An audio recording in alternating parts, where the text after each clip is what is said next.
외부 거래를 했다가 600억 원대의 과징금을 부과받았습니다. 공정거래위원회는 호반건설이 특수관계인 소유의 호반건설주택, 호반산업 등을 부당하게 지원한 행위 등에 대해서 시정명령과 과징금 608억 원을 부과하기로 했다고 밝혔습니다. 오늘은 전국에 가끔 구름이 많이 끼는 가운데 저녁까지 곳곳에 소나기가 내리겠습니다. 서울 경기와 강원 중북부, 충청 내륙과 전북 동부, 전남, 제주도 산지와 울릉도 독도는 5에서 40mm, 강원 남부와 영남은 5에서 60mm의 소나기가 내리겠습니다. 소나기가 내리는 동안 강한 돌풍과 함께 벼락이 치겠고 우박이 떨어지는 곳도 있겠습니다. KBS 제1라디오 5시 뉴스를 마칩니다. KBS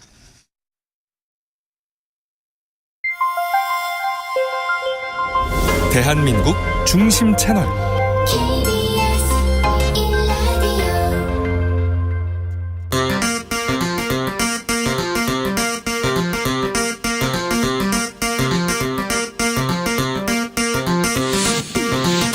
주진우 라이브.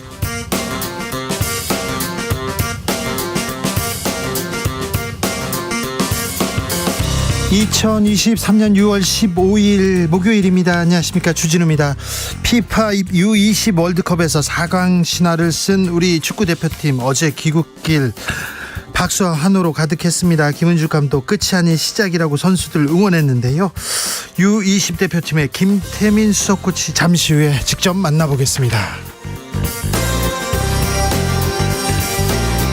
싱하이밍 중국 대사 발언 이후에 한중 관계 불안합니다. 불편합니다. 갈등을 풀고 반전의 계기 찾을 수 있을까요? 외교적 해법 출구 찾을 수 있을까요? 국민의힘 외교통 윤상현 의원과 진단해봅니다. 김기현 지도부 출범 100일을 맞았습니다. 그런데 잘 보이지 않습니다. 꽁꽁 숨겨놓은 능력, 실력 아직 안 보여주고 있습니다. 이재명 더불어민주당 대표도 잘 보이지 않는데요. 각 당에서 무슨 일이 벌어지고 있을까요? 김병민, 장경태 두 최고위원에게 물어봅니다. 나비처럼 날아 벌처럼 쏜다. 여기는 주진우 라이브입니다.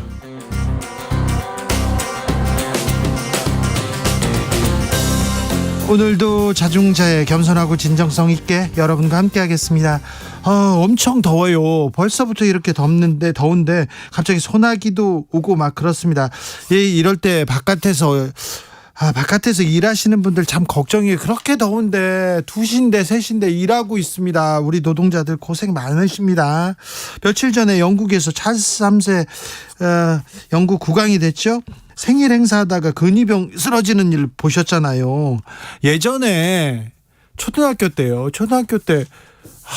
조회 시간에 교장 선생님 계속 이렇게 얘기해가지고 친구들 막 쓰러지는데도 계속 얘기가 많아가지고 선생님 하실 말씀이 그렇게 많으세요. 제가 얘기했다가 끌려갔던 기억이 있습니다. 그런데 아무튼 더운 날 좀 건강 조심하셔야 됩니다. 이런 날 특별히 건강 잘 챙기셔야 됩니다. 자, 더위 어떻게 보내시는지, 그리고 더위 고생하시는 가족들 그리고 친구들한테 응원 메시지도 함께 보내주십시오. 문자는 샵 9730, 짧은 문자 50원, 긴 문자는 100원, 콩으로 보내시면 무료입니다. 그럼 주진우 라이브 시작하겠습니다.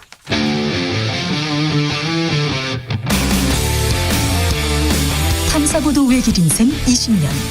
주 기자가 제일 싫어하는 것은?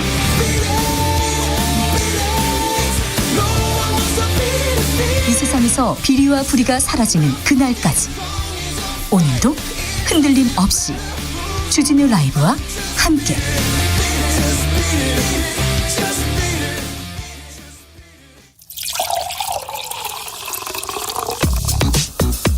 진짜 중요한 뉴스만 쭉 뽑아냈습니다. 주스 정상근 기자, 어서 오세요. 안녕하십니까. 노동자 파업은 손해배상 소송은 개별적으로 따져야 한다. 노란봉투법의 취지를 인정하는 대법원 판단이 나왔습니다. 근데 공장 점거 등 불법법에 참여한 노동자 개인에게 사측이 손해배상 책임을 물을 때는 불법 행위의 정도에 따라 개별적으로 따져야 한다고 대법원이 판단했습니다. 대법원 3부는 현대자동차가 전국 금속노조 현대차 비정규직 지회 소속 조합원 4명을 상대로 낸 손해배상 청구 소송에서 원고 일부 승소로 판결한 원심을 깨고 사건을 부산 고법에 돌려보냈습니다. 대법원은 의사결정이나 실행 행위에 관여한 정도는 조합원에 따라 차이가 있을 수 있다라면서 개별 조합원에 대한 책임 제한의 정도는 노동조합에서의 지위와 역할, 쟁의행위 참여 경도 및 정도, 손해 발생에 대한 기여 정도 등을 종합적으로 고려해 판단해야 한다라고 밝혔습니다. 쌍용자동차 파업 관련해서도 손해배상액이 줄었습니다. 네, 대법원 3부는 지난 2009년 정리해고에 맞서 장기 파업을 벌인 쌍용자동차 노동자들을 지원했다가 회사로부터 손해배상 소송을 당한 금속노조 배상 금액을 감액했습니다. 대법원은 금속노조가 회사에 33억 원의 지원 손해금을 33억 원과 지원 손해금을 지급하라라고 판결을 한 원심을 깨고 이 사건을 서울 고법에 돌려보냈는데요. 대법원은 금속노조에 이 손해배상 책임이 있다는 원심 판단은 유지했으나 쌍용차가 파업 복귀자들에게 지급한 18억 원의 금액은 이 파업과 관련된 손해라고 보기 어렵다며 배상금 산정에서 제외했습니다. 좀 배상금이 줄어들겠군요. 파업 노동자들은 약간 한숨을 돌리게 됐습니다. 후쿠시마 오염수에 대해서 정부가 삼중수소 건강에 영향 없다 이런 말을 했습니까? 네, 허균영 일본 후쿠시마 오염수 방류 대응 범부처 태스크포스 기술검토위원장은 오늘 기자간담회를 통해서 불확실성을 아무리 감안해도 해양 터널을 통해 나온 삼중수소가 우리 건강에 미칠 수 있는 범위에 들어올 것으로 생각하는 것은 어렵다라고 말을 했습니다. 일본이 설치한 다액종 제거 설비 이른바 알프스는 일본의 설명을 그대로 믿는다 하더라도 삼중수소가 걸러지지 않습니다. 시찰단의 시찰 결과는 언제 나옵니까? 네, 정부는 시찰단이 일본이 공개한 자료의 신뢰성을 꼼꼼히 살피고 있다라면서 검토가 마무리되는 대로 결과를 알릴 것이라고 밝혔습니다. 윤석열 대통령 수능에 대해서도 한마디 했습니다. 네, 윤석열 대통령은 오늘 이주호 교육부 장관으로부터 교육개혁 보고를 받은 뒤 경제와 산업 수요에 맞춰 교육도 혁신하고 변신해야 한다라고 말했습니다. 또한 수능에 대해서는 변별력을 갖추되 학교 수업만 열심히 따라가면 문제를 풀 수 있도록 출제하라라면서 학교 수업에서 다루지 않은 내용은 수능 출제에서 배제할 것을 지시했습니다. 네. 원론적인 얘기를 하는데 학교 수업에서 다루지 않는 내용은 수능 출제에서 배제하라 이렇게 얘기하는데 수능 출제위원장인 줄 알겠어요. 누가 들으면 좀 대통령이신데 알겠어요. 교육개혁에 대해서 교육에 대해서 얘기 학교에서 안 배운 내용은 수능에 지금 안 나옵니다. 그죠? 네. 네. 아무튼 난이도만 좀 있을 뿐입니다. 예. 너무 열심히 일하려고 하시는 것 같은데 좀 걱정돼서 그렇습니다. 어제 주식시장에서 이상한 일이 있었습니다. 네, 어제 주식시장에서 이상한 일들이 벌어졌다라는 보도가 나왔는데요. 네. 관련돼서 있으며 어제 주식시장에서 비슷한 시간대에 5개 종목이 한꺼번에 하한가를 기록한 일이 벌어졌습니다. 좀 이상하잖아요. 네, 2달 전 시장을 뒤흔들었던 이른바 SG증권 사태가 떠오르는 장면이었는데요. 네. 특히 중견 방직회사 박림의 경우 3년 전에 비해 주가가 7배나 올랐는데 네. 어제 하루 30%나 폭락했습니다. 이거 누군가 장난친 것 같아요. 뭐 문제가 있는 것 같습니다. 네, 이들 회사는 한 온라인 주식 투자 카페 운영자가 회원들에게 투자를 추천한 종목이라는 공통점이 있었습니다. 카페 운영자는 어제 카페에 당분간 연락이 안 될 수 있다라는 글을 올리고 한 병원에 입원을 했다고 하는데요. 네. 언론과 인터뷰에서 투자를 한 것은 사실이지만 잘못한 건 없다라고 주장했습니다. 병원에 입원했어요? 아, 네. 코인 관련해서 어떤 검찰 수사를 받는 사람도 정신병원에 입원해 있어요. 그런데 정신병원에 입원해 있다고 수사를 안 하더라고요. 근데 그 전까지 버젓하게 잘 활동했는데, 네. 원 회장 말입니다. 이 부분에 대해서는 또 좀 자세하게 좀 얘기해 보겠습니다. 정부가 북한에 대한 추가 법적 대응 준비 중입니다. 네, 어제 통일부는 남북 공동 연락사무소를 파괴해 법적 책임을 묻겠다며 북한을 상대로 서울중앙지법에 소송을 냈는데요. 이번에는 개성공단 금강산 시설에 대해서도 법적 조처를 검토하고 있다라고 합니다. 알겠어요. 법적 조치 좋고요. 서울중앙지법에 소송을 내면 북한이 와가지고 아이고 잘못했습니다 이렇게 얘기하니까요. 아무튼 북한 잘못한 건 잘못했다 이렇게 얘기해야 되는데 남북 대결 언제까지 대결만 할 건지 대화로도 좀 나가야 될 텐데 그렇게 걱정하는 사람들이 좀 있습니다. 미국 금리는 동결됐습니다. 현지 시간으로 14일 미국 중앙은행인 연방준비제도는 미국의 기준금리를 5에서 5.25%로 동결했습니다. 지난해 3월 이후 15개월 만에 처음으로 기준금리가 동결됐습니다. 하지만 제롬 파월 연준 의장은 이번 동결은 일시적일 뿐 언제라도 추가 인상에 나설 수 있다는 점을 여러 차례 강조했습니다. 나라 빚이 늘고 있다는 보도는 계속 나옵니다. 네, 지난 4월 기준 국가 채무가 1,073조 원까지 늘어났습니다. 3월보다 19조 원 더 증가했다고 하는데요. 네. 이 지출은 줄었는데 수입이 더 크게 줄었습니다. 네. 올해 들어 4월까지 정부의 총 수입은 211조 8천억 원으로 1년 전 같은 시점에 비해 34조 1천억 원이 감소했고요. 예. 특히 국세 수입이 동기 대비 33조 원 줄었습니다. 나라 빚이 늘고 있다. 그리고 수출 안 되고 있다는 뉴스는 계속 나옵니다. 그런데 빚을 줄이기 위해서, 수출 늘리기 위해서, 경제 살리기 위해서 뭘 하고 있다는 뉴스는 오늘도 전해드리지 못해서 죄송합니다. 네. 주스 정상근 기자 함께했습니다. 감사합니다. 고맙습니다.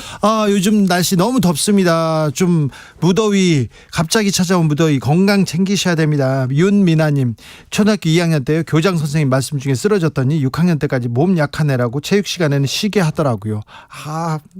이게 좋은 방법이라고 해야 되나? 근데 또 그때는 또 손가락 뭐라고 했어.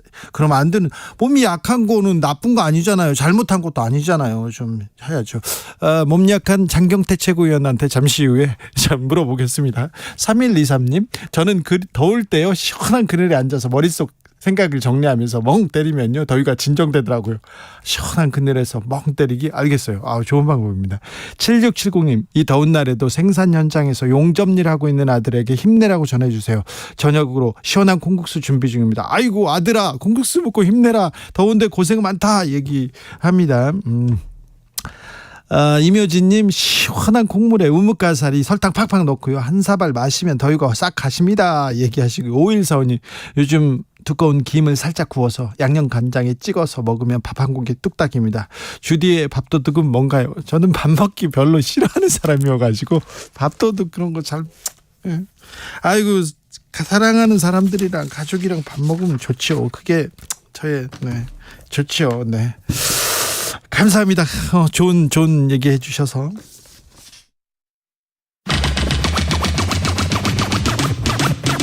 주진우 라이브.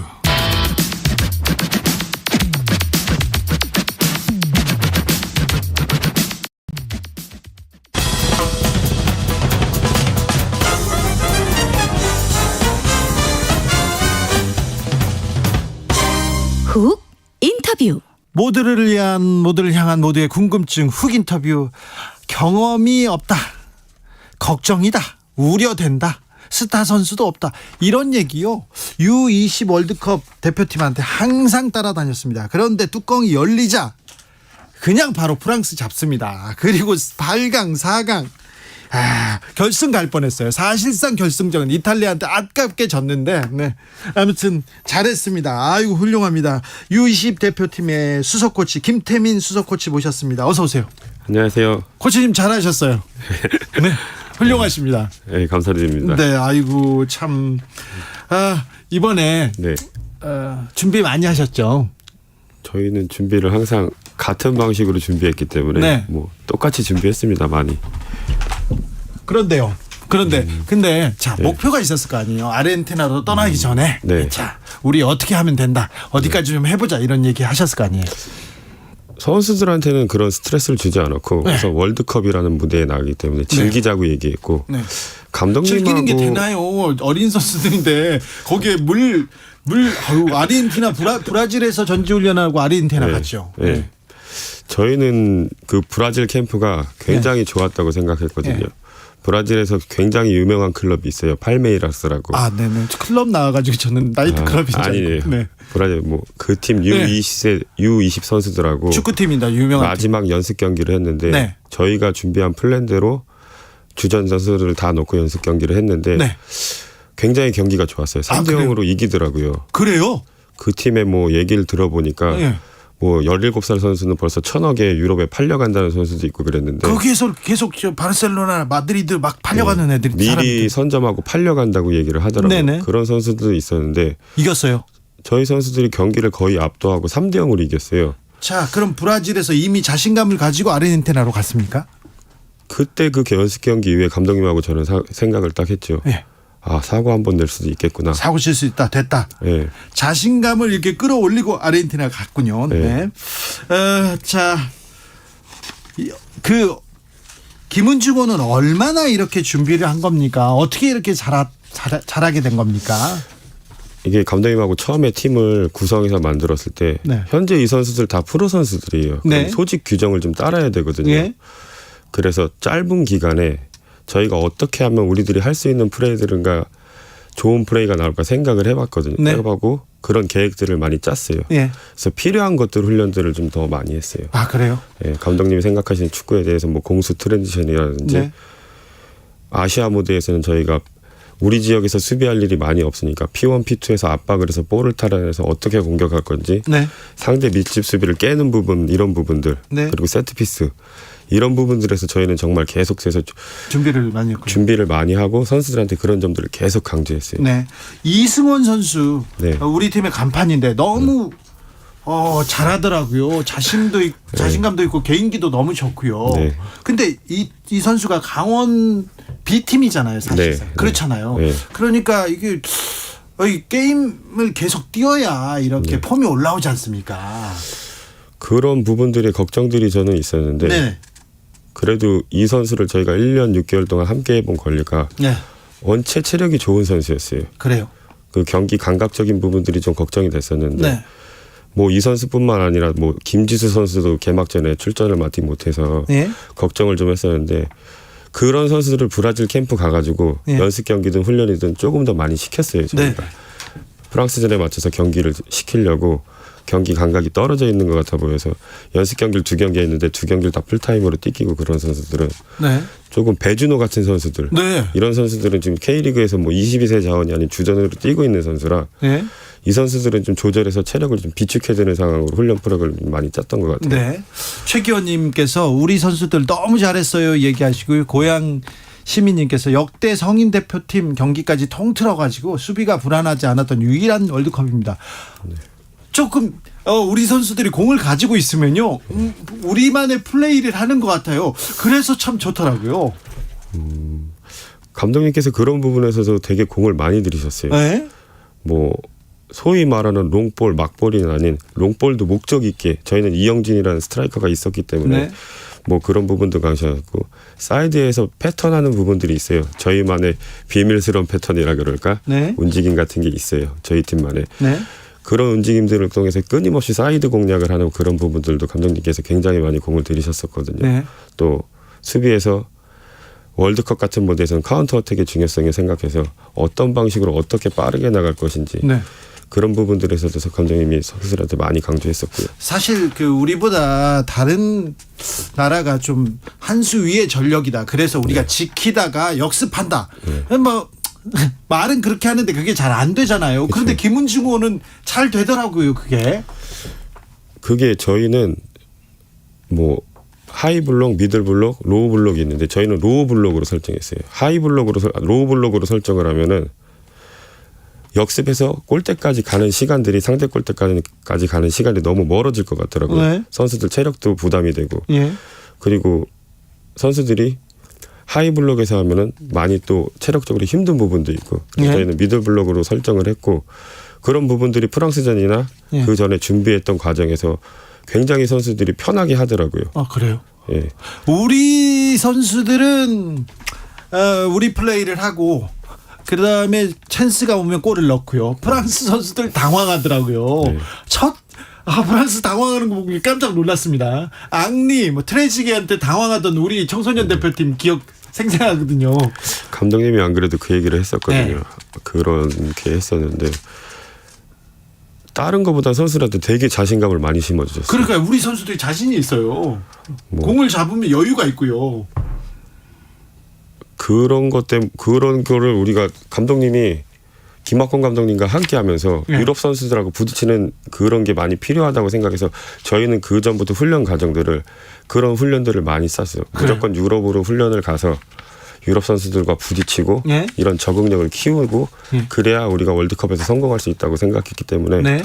저희 훈련들을 보면은 올해 1월달에 스페인전 훈련을 2주간 갔다 왔거든요. 예. 거기서 유럽 선수들과 또 많이 부딪혀보고 해가지고 예. 선수들이 그 점에 대해서는 적응력이 이미 다 끝난 것 같아요. 협회에서 지원은 잘 해줍니까? 뭐 저희는 뭐 지원은 분명히 저희가 찾아서 나간 건 있지만 네. 나가겠다고 하면 확실하게 지원을 해주셨어요. 아 그렇습니까? 네. 김은중, 이동국, 김은중, 생각하는 분들 많은데요. 김은중 감독은 이렇게 팀 플레이를 펼치는 것도 그렇고 끝나고 나서 인터뷰하는 걸 봐도 철학이 있는 것 같아요. 네, 확실한 철학이 있어요. 그렇죠. 김은중 지도자는 어떻게 생각하세요? 그 또 위에 있는 사람이고 가까운 사람이니까 또 그렇지만. 저는 뭐 감독님은 냉철하고 예. 침착하고 예. 포커페이스예요. 예. 선수들한테 그런 표정의 변화를 잘 드러내지 않으세요. 그래요? 그렇지만 선수들만 생각하는 굉장히 따뜻한 분이세요. 아이고 참 알겠어요. 네, 알겠어요. 자, 김태민 수석 코치는 박항서 사단의 핵심 멤버로도 알려졌습니다. 박항서 감독님과 함께 베트남 대표팀을 지도했어요. 네. 그죠? 네. 베트남에서는 스타였죠. 감독님이 스타시죠. 아니요, 그래도 코치님도 베트남 가면 박항서 이게 좀 우리 머리는 좀 훤하신 아저씨 사진이 곳곳에 붙어 있잖아요. 네. 그래서 대표팀 이렇게 가고 그러면 굉장히 그 스타 대접 받으셨잖아요. 저희도 뭐 다 감독님 덕분에 스타 대접을 받은 거죠. 그래요? 감독님 덕분입니까? 그럼요. 박항서 감독의 이렇게 지도의 스타일은 어떻게 보세요? 감독님은 네. 정말 분석을 많이 하시고 예. 철두철미하세요. 예. 가령 뭐 감독님은 이거 하나까지 뭐 작은 거 하나 디테일까지 예. 다 지시하시고 예. 절대 허점이 나오지 않게 하시는 분이세요. 그래요? 예. 네. 그럼 박항서 감독의 허점은 뭡니까? 인간적으로 좀 이거 허당이다 이런 거는 있을 거 아니에요. 감독님 네? 너무 사람이 좋으신 거예요. 사람이 되게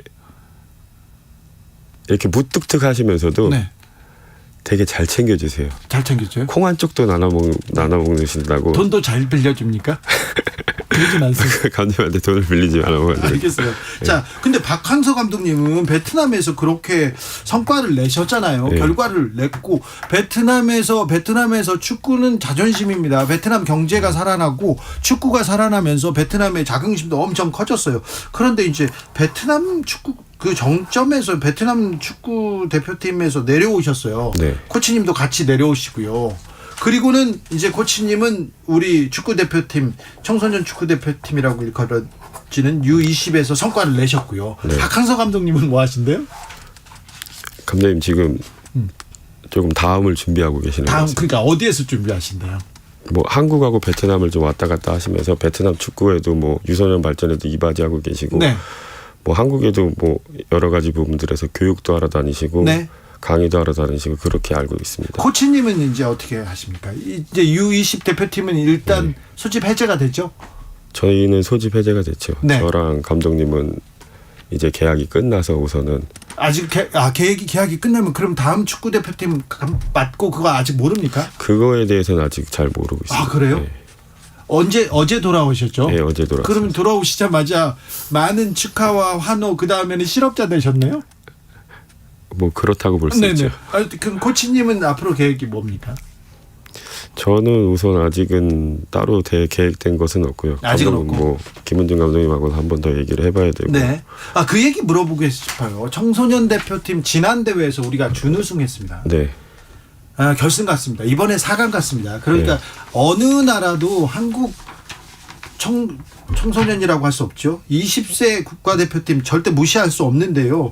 청소년 축구 그리고 U20의 실력과 성적이 왜 성인 무대에서는 안 일어나는 거죠? 왜 이게 안 이어질까요? 저희도 그런 부분에 대해서 되게 고민을 많이 해봤는데 네. 지금 뭐 이 선수들 보면은 뭐 현재 저희가 경기 감각을 굉장히 우려했었어요. 네. 뭐 알리그도 없고 뭐 22세로 출전을 때문에 짧게 출전하고 소속팀에서는 후보로 앉아 있는 경우도 많거든요. 그런 경우도 많은데 네. 그리고 또 나중에 저희들끼리 한 번 더 얘기를 해요. 예.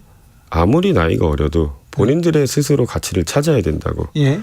주전으로 뛸 수 있게 노력을 해야 되고 예. 경기에 출전해야 되고 예. 그거는 나이하고 상관없다고 생각을 하거든요. 예. 저는.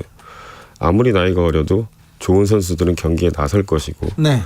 뭐 아무리 나이가 많더라도 본인의 기량을 유지하는 선수들은 또 경기에 나설 것이고 프로에서도 네. 뭐 손흥민 선수나 이강인 선수 보면 유럽에서 살아남았잖아요. 그렇죠. 젊은 김민재 젊은 선수 나이에. 뭐 젊은 예. 나이에서 그렇죠. 그 선수들도 뭐 나이 때문에 뛸 수 있는 건 아니잖아요. 네. 이 선수들도 마찬가지고 이제 본인의 소속팀으로 돌아가야 돼요. 예. 그러면 이제 어린 선수가 아니라 성인 선수들이에요. 네. 본인 소속팀에 어떤 선수가 있든 그 선수들하고 경기에서 이겨내야 돼요. 네. 저희는 그렇게 생각을 하고 있거든요. 예. 그게 되지 않으면은 커 나갈 수 없다고 생각을 해요. 예. 저희는. 예. 아, 코치님은 그 베트남 대표팀 이렇게 맡고 이렇게 외국 생활을 오래 하셔서 그런지 혼자 생각도 많이 하셨군요. 혼자 있는 시간이 좀 많아가지고 그렇죠. 그런 생각들을 좀 많이 네. 하는 것 같습니다. 데이지 와이님께서 김태민 코치님도 정말 수고 많으셨어요. 탤런트 데뷔하셔도 되겠어요. 그런 사람들 많으실 텐데 자제해 주십시오. 자유영호님께서 새로운 스타 탄생의 모습을 본 것 같아 행복했습니다. 사실 기쁜 뉴스를 전해줘야 되는데 뉴스가 좋은 뉴스가 없었거든요. 그런데 우리 축구 대표팀 때문에 많이 웃고 환호하고 그랬습니다. 네, 너무 행복해서 감사하다고 하는데 이 선수들이 한국 축구가 조금 앞으로 더 나아갔으면 합니다. 지금도 엄청 잘해요. 16강 가는 거 보면 엄청 대견하고요. 그런데 막 4강 가고 결승 가고 그런데 한국 축구가 조금 나아지기 위해서 미래로 가기 위해서 발전하기 위해서는 어떤 고민들이 필요할까요? 뭐 저희 항상 경기 끝나고 네. 감독님하고 코칭 스태프하고 모여서 얘기를 해요. 네.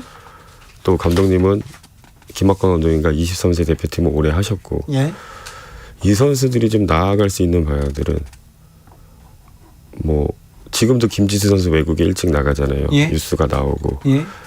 가가지고 본인들이 살아남기 위해서 어떤 노력들을 하고 거기서 그 경쟁에서 살아남기 위해서 어떤 노력들을 하고 경기에 출전하게 할 수 있는지를 예. 본인들이 스스로 판단하고 생각을 해봐야 된다고 생각을 해요. 네. 그래서 그 안에서 가치를 인정받아야 예. 그 선수들이 한국 대표팀에 들어올 수 있는 것이고 예. 그래야 대표팀이 강화되는 것이고 그건 나이하고 비례하지 않다고 생각하거든요. 네. 저희는.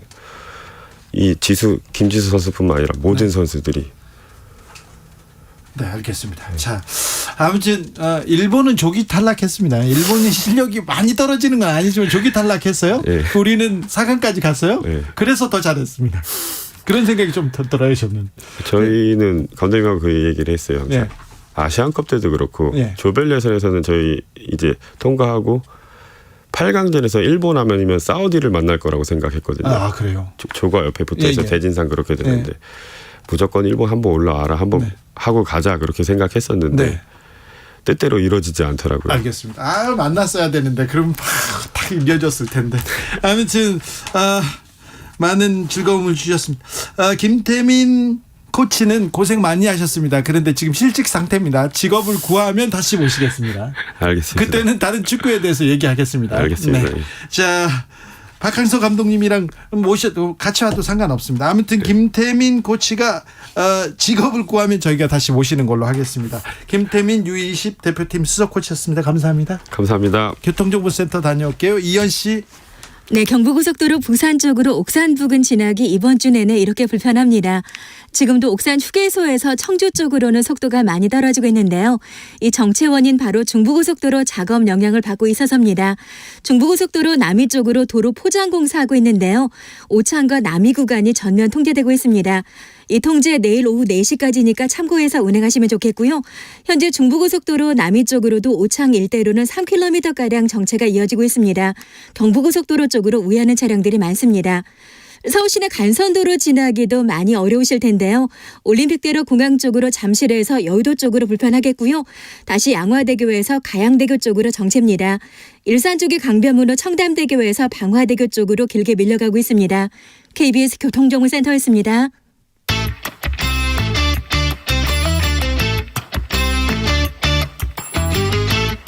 최고와 최고가 만났다. 자존심 강한 두 최고위원의 대결. 최고의 정치.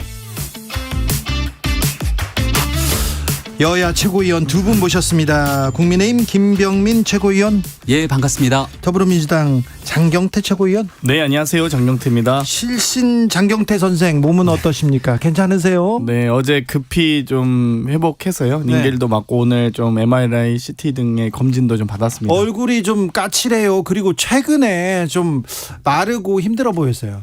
네, 뭐 선관위 장악, 방통위 장악 뭐 네. 등등 저도 여러 가지 또 조사하고 있는 것들이 있어서 여러 가지 지역 활동과 병행하다 보니까 좀 잠잘 시간이 부족했던 것 같습니다.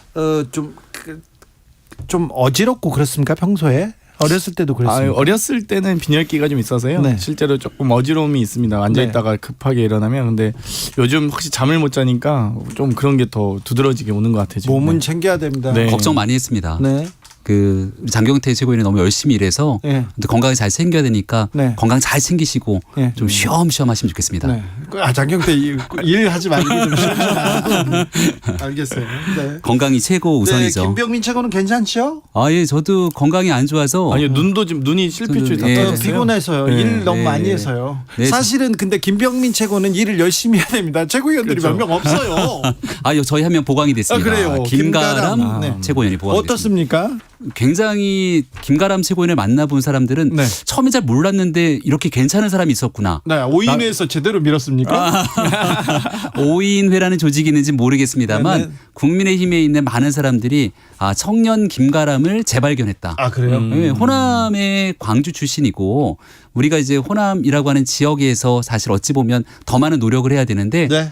그 역할들을 충분히 잘 수행할 수 있는 적임자라고도 평가입니다. 네. 잘 하시길 저도 응원하고 있습니다. 괜찮죠? 기대하고 있습니다. 고맙습니다. 자, 다른 분들이 워낙 못해서 저도요. 아니야 유일하게 혼자 독박하고 있어서 열심히 일하는 두 최고위원들과 함께하고 있습니다. 그래서 서로 좀 쉬어라 이렇게 얘기하는데 아주 덕담 보기 좋습니다. 그거. 자, 국회로 가볼게요. 국회가 아니죠. 싱하이밍 주한 중국 대사 발언. 그런데 이 발언 또 문제였는데 그 이후에 정치적 파장, 외교적 파장이 너무 커집니다. 그래서 좀 걱정됩니다. 예, 너무 걱정이 크죠. 어저께 있는 언론 보도를 보니까 그 이재명 대표와 민주당이 이제 싱하이밍 대사를 만나러 간다고 얘기를 했는데 그때까지만 하더라도 싱하이밍 대사가 이제 어떤 의제 같은 거 없이 만나는 걸 알고 있었다는 거예요. 네. 근데 가고 나니까 갑자기 A4 용지를 꺼내서 15분 동안 일장 연설을 하지 않았습니까? 이 불필요한 유튜브 생중계부터 이런 일들을 불러일으킨 건 아닌가 싶은데 네. 일단 대한민국에 대한 국격을 내리깎을 정도로 심각한 무례한 발언했다는 데는 아마 이의가 없을 겁니다. 그럼 여기에 대해서 두 번 다시 이런 행동하지 못하도록 좀 국론을 모아서 함께 나가야 되는데 민주당이 이런 문제에 좀 힘을 실었으면 좋겠습니다.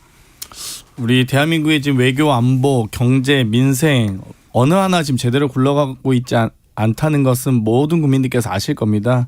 심지어 지금 미국도 지금 국무부 장관이 방중하는 등의 네, 노력을 하고 있습니다. 그리고 중국입니다. 일본은 지금 북한과의 여러 가지 정상적 외교를 복원하기 위한 노력들이 보이거든요. 그러니까 우리만 지금 동아시아에서 왕따되고 있는 게 아니냐, 혹은 우리만 좀 무기력한 외교로 지금 국익에 손상이 되고 있는 것이 아니냐는 걱정이 있고요. 한중 관계는 어찌되었건 뗄래야 뗄 수 없는 가까이 있는 이 무역 교류로 보나 경제 교류로 보나 중국에 진출한 이 우리 대한민국의 사업가도 얼마나 많습니까? 기업도 많고요. 그렇기 때문에 어떻게 관계를 맺느냐에 따라서 저는 대한민국의 경제력이 정말 좌지우지 될 정도로 큰 의존도 매우 높습니다. 그렇기 때문에 저는 일단 이 야당이 이렇게 노력하기 전에 또 집권 정부와 여당이 함께 좀 먼저 노력해 주시면 저희가 이렇게 나설 일이 없지 않을까, 이런 좀 조언을 좀 드리고 싶습니다. 이 중국과의 관계는 상호 존중 그리고 공동의 이익이 수반돼야 되는 게 이 외교의 기본이고 여기에 대해서 당연히 대한민국 정부와 중국이 그런 합을 맞춰야 될 겁니다. 근데 싱하이밍 대사가 했던 발언을 지켜보게 되면 상호 존중에 대한 어떠한 그런 의지도 찾아보기 어렵다라는 평가를 할 수밖에 없지 않겠습니까? 그러니까 민주당 내에서 이 윤석열 정부에 반대하기 위해서 청개구리 정치하듯이 그냥 윤 정부에 자꾸 반대되는 기조로만 윤 정부가 외교도 못한다, 또 중국과의 관계에서 한중 관계 파탄 다 윤 정부가 한 거 아니냐, 이런 방식의 정치 외교 활동들이 이어지고 있다 보니까 오죽하면 중국의 대사가 제1야당 대표를 만나서 일장연설할 때 한중 관계 악화의 책임이 중국에 있지 않다, 이런 얘기를 꺼내게 됩니까? 결국 한국과 중국에 대한 관계 속에서 야당이 아무리 윤석열 정부가 밉더라도 우리의 국익을 관점에서 생각해 보게 된다면 힘을 실을 땐 싣고 또 조언할 때는 이 암묵적인 조언도 하고 이런 관계들이 이어가야 되는데 싱하이밍 대사의 발언 이후로 어떠한 반성, 사과 이 재발 방지 대책 조치가 나오지 않는데 그냥 또다시 중국 얘기를 하게 되는 거에 대해서 국민들이 어떻게 바라볼지에 대한 걱정이 큽니다. 보십시오. 야당 대표가 중국 대사와 대화를 한다면 집권 여당은 어떤 책임이 있어야 되냐면요. 이 한중 간의 정상회담을 추진할 수 있을 정도로 과거에 뭐 원자바오 총리라도 한다든지 국가 뭐 총리급 외교 하다못해 외교부 장관급 외교라도 해야 되는 거 아니겠습니까? 왜 대사 한 명을 가지고 정부가 이렇게 심지어 대통령까지 나셔서 그러시는지 모르겠습니다. 자, 사실 뭐 국장급 인사한테 왜 야당 대표가 가느냐, 왜 얘기를 듣고 있느냐 그 얘기도 하는데 대통령까지 나서서 이 문제를 지적했어야 할까요? 그 문제 거기에는 조금. 그래서 조태용 안보실장한테 이제 많은 사람들이 물었을 때 조태용 실장이 싱하이밍 대사 개인에 대해서 언급하지 않습니다. 그렇죠. 대한민국 외교안보를 총괄 책임지는 그렇죠. 내가 싱하이밍 대사에 대한 개인적 발언에 대해서는 적절치 않다고 표현하는 거죠. 다만 이제 대통령께서 하셨던 얘기는 싱하이밍 대사 개인에 관한 얘기가 아니라 중국 정부가 함께 이런 개별 대사가 내정 간섭 등에 대한 언급을 하게 되면 추가적인 조치 등에 대해서 뭔가 묵직한 행동들이 있어야 되는데 대한민국 국민들이 갖고 있는 이 불편한 마음들을 담아서 한마디 툭 덧낸 것이죠. 한마디. 대통령의 한마디가 얼마나 중요합니까? 그러니까 제가 이재명 대표에 대한 외교적인 열등감의 표출 아니냐 이렇게 얘기했던 것들이 말씀이 대통령께서 어떻게 한 일개 어떻게 보면 대사를 언급하십니까? 자, 오히려 시진핑 이 정말 주석을 만나러 가셔야죠. 일단은 한중 간의 관계에서 대한민국 정부가 해야 되는 게 정상회담 이런 거 추진해야 되냐 아니냐라고 말씀 주셨는데 네. 문재인 정부 때 중국에 얼마나 많은 공을 들였습니까? 근데 결과적으로 시진핑 주석이 오지 않았어요.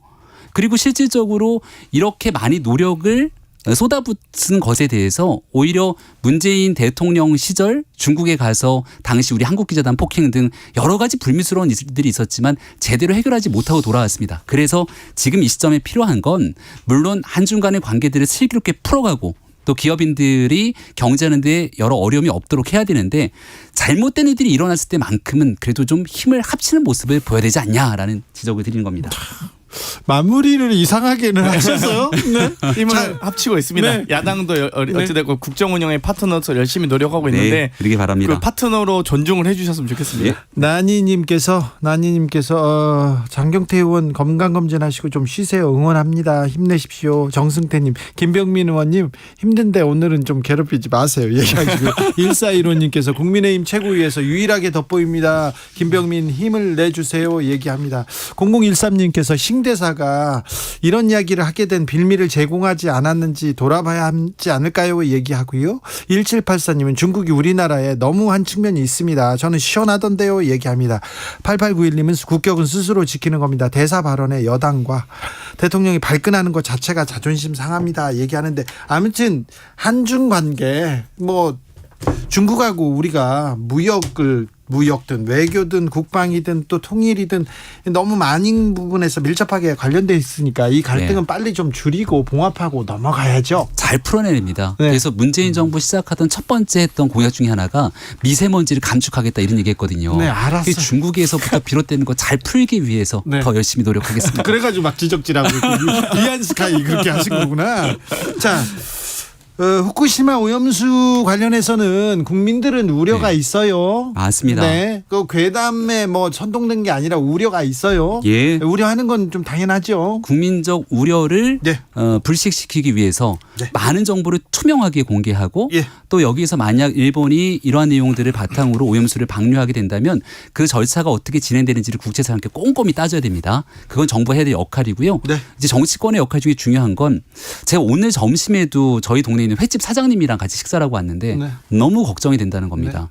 이게 자칫 잘못되는 괴담, 선동으로 이어지게 되면 과거 광우병 사태 터졌을 때 막 정말 그런 괴담 때문에 기존에 있었던 영업에서 피해를 보고 결국 나중에 그 업을 포기하고 변경하신 분들도 계신데 이거 지금까지는 그래도 괜찮은데 혹시 더 악화되면 어떡하지라는 우려를 갖고 계신 거거든요. 네. 그래서 그분의 부탁 중에 하나가 제발 이 있는 사실이 그러니까 없는 사실이 있는 사실인 것처럼 나가는 것들은 좀 막아줬으면 좋겠다. 네. 그러니까 객관적인 상태 속에서 이 문제를 접근할 수 있도록 정부도 노력을 다할 테니 정치권에서도 쓸데없는 괴담으로 현재 있는 상황을 악화시키진 않았으면 좋겠습니다.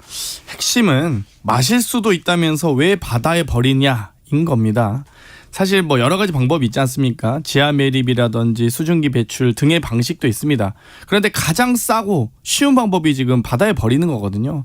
하다못해 우리가 뭐 상수도 보호구역 지정해서 이 여러 가지 생활 오폐수 처분하지 않도록 폐기하지 않도록 저희가 막습니다. 마찬가지로 후쿠시마 오염수 마실 수도 있다고 하면 일본이 식수로 쓰던지 아니면 농업용수로 쓰던지 아니면 최소한 공업용수로 쓰시면 됩니다. 근데 도저히 쓸 수 없는 정도 수준의 위험한 물이기 때문에 지금 못 쓰고 지금 이 방치하고 있는 것, 막아두고 있는 것 아니겠습니까? 근데 이걸 방류한다면 저도 뭐 과학적으로 우리가 이제 정치인으로서 과학적으로 얼마큼 검증했는지는 뭐 좀 이 견해 차이는 있을 수 있으나 아직은 불확실하다는 겁니다. 그럼 안전하다는 게 확실시 될 때까지는 네. 조금 기다리면 어떨까? 이런 여기까지 하겠습니다. 김병민 최고. 네.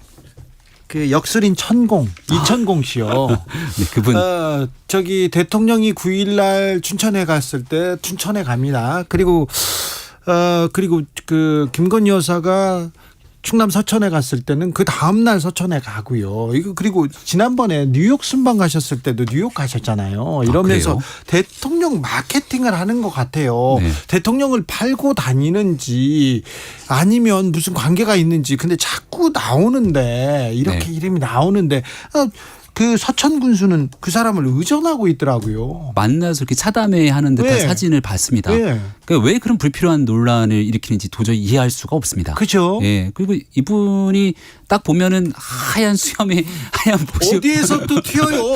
무슨 어서 봤는데 하는 느낌이 들 것 네. 같은데요. 예, 굳이 논란의 중심에 될 수 있는 일이 있으면 그런 애들을 좀 많이 조심해야 될 필요가 있다 말씀을 드리고 저도 뉴스를 보니까 무슨 모시 옷을 입고 다녀서 거기를 자주 찾는다. 그러니까 뭐 과거에도 찾았다는 얘기를 하는 것 같습니다. 근데 그건 그분 사정이고 이게 각종 언론 보도 등을 통해서 여러 불필요한 의혹들이 막 그렇죠. 나오고 있는 거를 불필요하잖아요. 단칼에 좀 잘라주기 위한 노력들이 이곳저곳에서 필요한데 네. 적어도 국민의힘에서 이제 그런 일이 일어나지 않도록 확실히 노력하니까요. 좀 지켜봐 주시죠. 이 당시에 축제 현장 지휘 중 아니었습니까? 여러 가지 인파들이 몰린 상황이었고 안전 점검을 비롯한 여러 가지 이 서천 군수로서의 역할을 해야 되실 텐데 모르는 사람이 차 한잔 하자고 했다 해서 부군수까지 대동하고 경찰 간부와 함께 차 한잔 한다?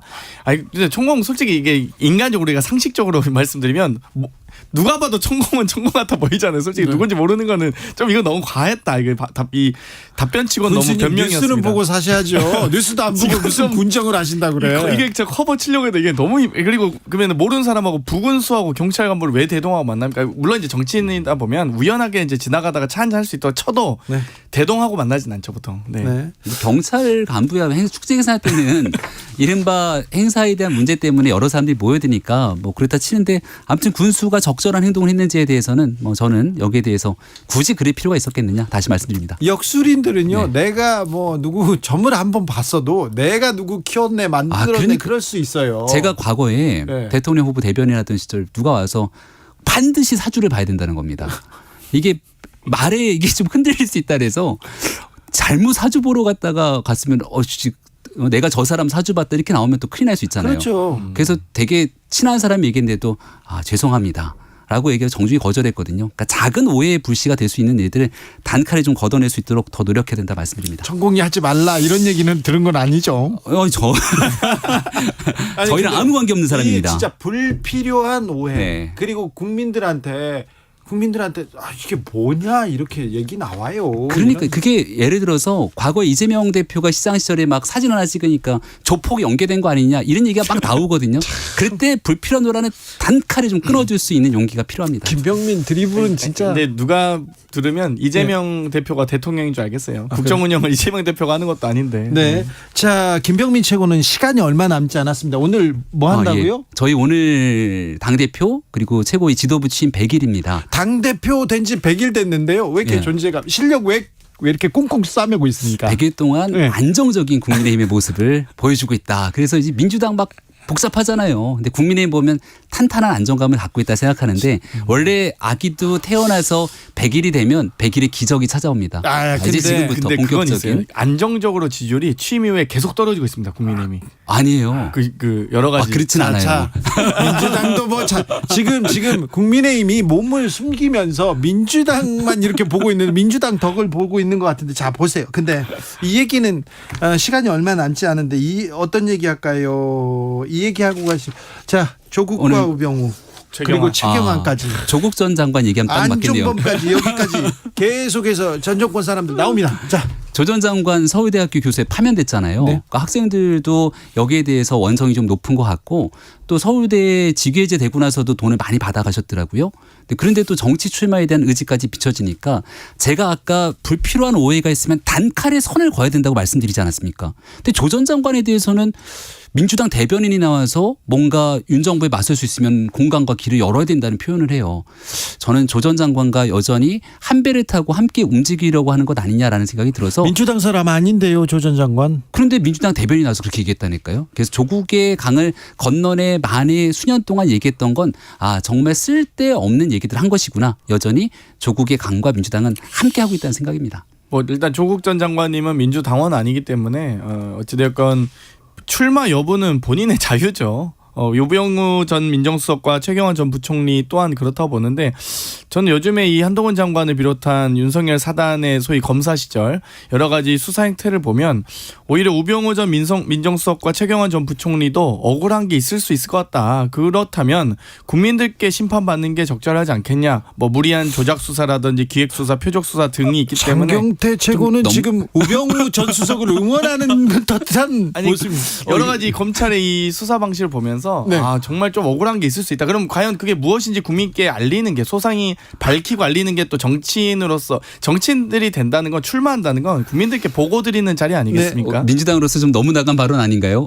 아니요, 저 우병우 전 그냥 개인은 그렇지 않겠냐, 개인은 억울하지 않겠냐라는 얘기를 하는 네. 겁니다. 뭐 제가 뭐 어떤 증거가 조작됐다고 한 건 아니잖아요. 민주당의 자기 부정이 아닌가라는 생각이 들기도 하는데 그동안 해왔던 정치적 발언들이 있으니까 무튼 민주당은 조 전 장관 때문에 굉장히 곤혹스러울 거예요. 조 전 장관이 갖고 있는 팬덤도 있고 조 전 장관이 나간다 그랬을 때 이 지역에 만약에 민주당이 공천을 할지 말지에 대한 또 다른 후보의 고민도 있을 거고. 근데 저희는 우전수석 얘기가 이제 우병우 수석 그리고 조 전 장관이랑 대꾸가 되니까 언론 보도가 됐을 때부터 누구 하나 나가서 옹호하는 사람이 없습니다. 그러니까 과거에 퇴행되는 상태로 우리 정치 치르지 않을 거다라고 늘 얘기하고 있는 만큼 구태여 이제 우전수석 문제는 앞으로 차기 총선에서 큰 걸림돌이나 이슈가 될 거는 없다고 생각합니다. 글쎄요. 제가 보기에는 우병우, 최경환, 유일호 전 부총리를 포함한 박근혜 대통령 정부 인사들이 박근혜 대통령께서 만약 나는 윤석열 검사와 한동훈 검사의 희생자였다라는 한마디만 나가면 제가 보기에는 상황 달라질 거라 봅니다. 작년도에 박 전 대통령이 이제 후원회장 맡은 유영아 변호사라는 분이 있는데요. 네. 그렇게 막 출마를 했는데 그 영향력이 없으면 어느 정도 확인이 됩니다. 그러니까 박 전 대통령에 대한 애잔한 마음을 갖고 있는 당원분들 또 지역민들도 있습니다만 그것과 현실 정치는 별개이기 때문에 지금은 윤석열 정부 또 국민의힘의 이런 체제 내에서 선거를 치르는데 많은 분들이 힘을 모을 거라 봅니다. 네. 자, 김병민 최고는 여기서 보내드릴까요? 예, 고맙습니다. 건강 잘 챙기시고요. 네. 이동관 방통위원장 내정설이 지금 계속 논란이 되고 있는데 이 얘기는 장경태 의원하고 하고 싶은 분 계세요. 다음에 나와서 네. 방어하겠습니다. 자, 장경태 최고, 자 김병민 최고는 보내드리고요. 장경태 최고, 민주당은 요즘 어떻습니까? 뭐 일단 100일 동안 김기현 대표의 뭐 지도력, 뭐 혁신, 뭐 이런 거 안 보여준다 얘기하는데 민주당도 그렇다고 해서 뭐 점수를 따고 있다, 국민의 마음을 얻고 있다 이렇게 얘기하기는 좀 부족합니다. 뭐 일단 저희도 여러 가지 검찰 발로 보이는 네. 의혹들이 계속 언론 보도도 되고 많은 또 질탄과 또 질책을 받은 건 사실입니다. 또 그런 과정에서 저희도 꿋꿋하게 이 수권 정당으로서 또 야당으로서 이 집권 여당과 정부를 이 견제하기 위해서 노력하고 있고요. 어찌되건 저희가 뭐 예를 들면 돈봉투 의혹이 있었다. 네. 전당대회 과정에서 이 일부 캠프에서 있었던 일이라든지 뭐 여러 가지 그런 의혹들이 있음에도 불구하고 이 그렇다고 해서 국민의힘 정부가 윤석열 정부가 지금 방통위를 장악하고 선관위를 장악하려 하고 있고 이런 부분들이 이 합리화되는 게 아닙니다. 네. 뭐 민주당이 좀 잘못한 부분들 분명히 질책하고 혼나야겠죠 국민들께. 하지만 지금 이동관 전 특보를 무리하게 지금 방통위원장으로 앉히려고 하고 있는 심지어 그 학폭 이 과정이 선도위도 개최 안 됐다. 지금 오늘 또 시사인에서 학폭이 개최 안 된 게 지금 단독 보도 장경태 의원실발로 나왔는데요. 네. 저도 계속 밝히고 있습니다만 밝히면 밝힐수록 친구의 이 머리를 책상에 300번이나 찍게 하는 친구끼리 싸움 붙이고 잠도 안 자고 이 정말 군인이었으면 가혹행위로 정말 어디 가도 충분히 처벌받아야 될 부분인데 오히려 아무런 처벌받지 않고 전학을 호련히 떠나서 지금 좋은 직업으로 잘 살고 있지 않습니까? 그러니까 이런 부분들은 저는 정말 우리 아이들에게도 우리 또 청소년들에게도 정말 귀감이 되도록 정말 일벌백계 해야 된다라고 생각합니다. 언론 단체에서도 지금 이동관 특보의 방통위원장 내정설에 대해서 매우 우려합니다. 그런데 민주당이 힘이 없어가지고 민주당이 잘 안 밝혀줘가지고 이렇게 내정할 거다 이렇게 생각하더라고요.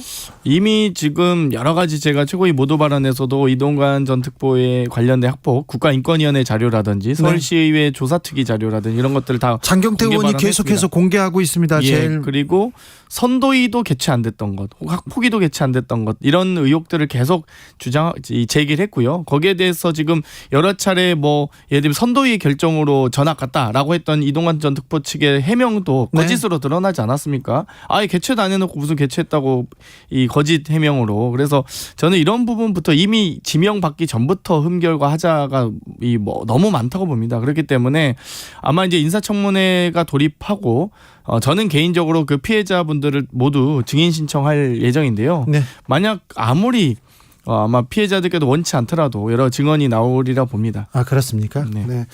만약에 청문회가 열리면 이 국면은 좀 달라질까요? 아니 지금도 매우 부정적인 여론이 매우 압도적으로 높습니다. 이동관 전 특보가 언론 이 소위 학폭에 이어 엄폭을 했지 않았습니까? 이 여러 언론사를 무기력하게 이 장악하는 과정들이 너무 많기 때문에 그런 서류들은 지금 아직 정식 지명이 안 됐기 때문에 저희가 그것까지는 안 하고 있습니다만 학폭만으로도 이 여러 가지 만약 이 정순신 전 검사 같은 경우는 이 법을 활용해서 법망을 피해가기 위해서 대법 3심까지 끌고 간 일이었다면 이번에 거의 권력형 비리라고 보이기 때문에 이거 사안이 다르다고 생각합니다. 훨씬 더 엄중합니다. 장경태 최고는 일하다가 뭐 이렇게 열심히 일하다가 쓰러졌는데 왜 장경태 의원한테 뭐라고 하는 국민의힘 측 주장은 무슨 얘기입니까? 아니, 저보고 무릎 보호대를 차고 쓰러진 게 아니냐고 하는데 아마 풀 영상을 보신 분들 아시겠지만 제가 쓰러지면서 계단에 머리를 찌를 뻔했다거나 쓰러지고 나서도 2-3초가 연기했다고 그렇게 하는 거예요? 경련을 일으키면서 제가 발작을 하거든요. 그런데 그걸 무릎 보호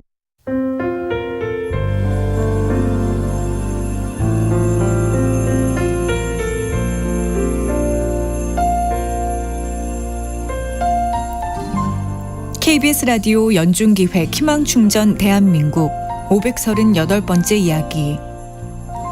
안녕하세요. 아나운서 이현주입니다. 3살 하늘이는 엄마의 얼굴을 모릅니다. 하늘이가 세상에 나온 지 나흘째 되던 날, 양수색전증으로 세상을 떠난 엄마. 사회복무요원이었던 아빠는 저녁까진 1년 정도 남아있던 상태였는데요. 결국 아빠는 신생아였던 하늘이를 위탁보호 가정으로 보낼 수밖에 없었습니다. 다행히 하늘이는 좋은 임시 부모님을 만나 사랑 속에서 건강하게 자랐는데요. 군복무를 마치고 돌아온 아빠는 감사의 눈물을 흘리고 또 흘렸습니다. 곧 함께 살 준비를 하고 있는 두 사람. 아빠와 하늘이의 행복한 시작을 위해 여러분이 격려와 응원을 보내주세요.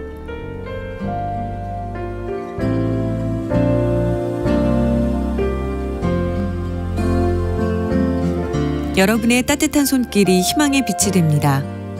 ARS 060-700-1580 060-700-1580 한 통화 3,000원으로 희망을 선물해 주세요.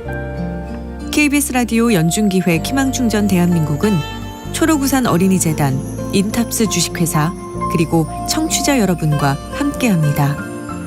ARS 060-700-1580 한 통화 3,000원입니다.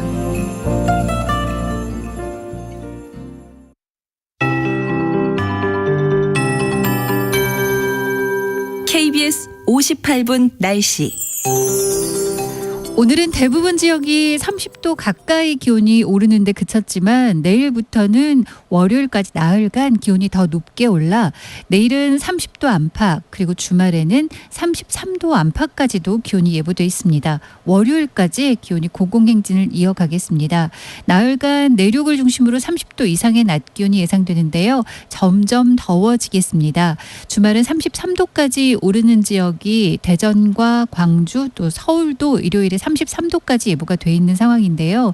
이렇게 내일부터 보면 서울이 29도, 대전 강릉 31, 광주 대구 32도로 내일은 전국 대부분 30도 안팎, 또 주말인 모레는 서울이 31도, 대전 광주 33, 대구 32도로 예상되고요. 일요일은 서울도 33도까지 오르기 때문에 대부분 지역이 폭염이 좀 예상되는 상황입니다. 폭염특보가 내려질 가능성도 있는데요. 우선 오늘 저녁까지는 전국 곳곳에 5에서 40mm의 소나기 소식이 있습니다. 하지만 내일과 모레는 소나기 소식도 없이 이 더위가 계속 유지가 될 가능성이 높겠고요. 내일도 역시 자외선 지수가 전국이 매우 높음으로 최고 단계가 되겠고 내일 오후에 오존 농도도 높아지겠습니다. 미세먼지 농도는 괜찮고요. 오늘 밤부터 내일 아침까지 짙은 안개 주의가 필요합니다. 현재 서울 기온 26.7도입니다. 최영우였습니다.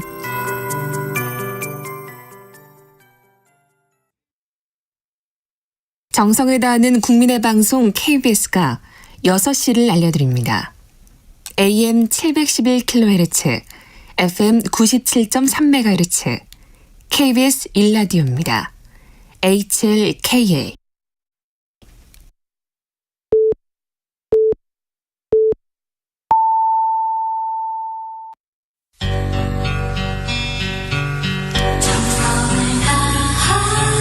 정성을 다하는 국민의 방송 KBS 주진우 라이브. 그냥 그렇다고요. 이 시각 라디오 정보센터 뉴스입니다. 윤석열 대통령이 사교육비 대책의 일환으로 학교에서 배우지 않는 내용은 수능 출제에서 배제하라고 지시했습니다. 더불어민주당 이재명 대표가 한중 한러 관계 악화를 지적하며 정부 외교 정책의 전면 재검토를 요구했습니다. 중국을 방문한 민주당 의원단은 중국 측이 한국행 단체 관광 허용에 전향적 검토를 약속했다고 밝혔습니다. 국무조정실이 후쿠시마산 농수산물 및 인근 해역의 안전안지에 대해 일본 측의 조치나 설명이 아직은 충분치 않다고 밝혔습니다.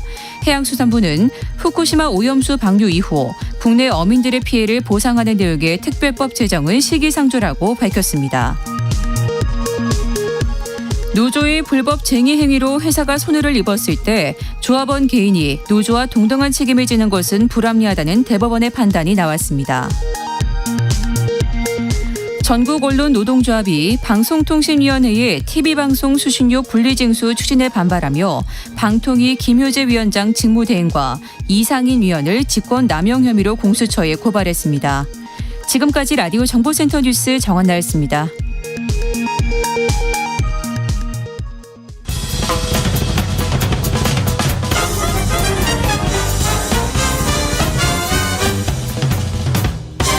훅 인터뷰. 훅 인터뷰 이어가겠습니다. 싱하이밍 중국 대사의 중국 배팅 발언 논란 격화됩니다.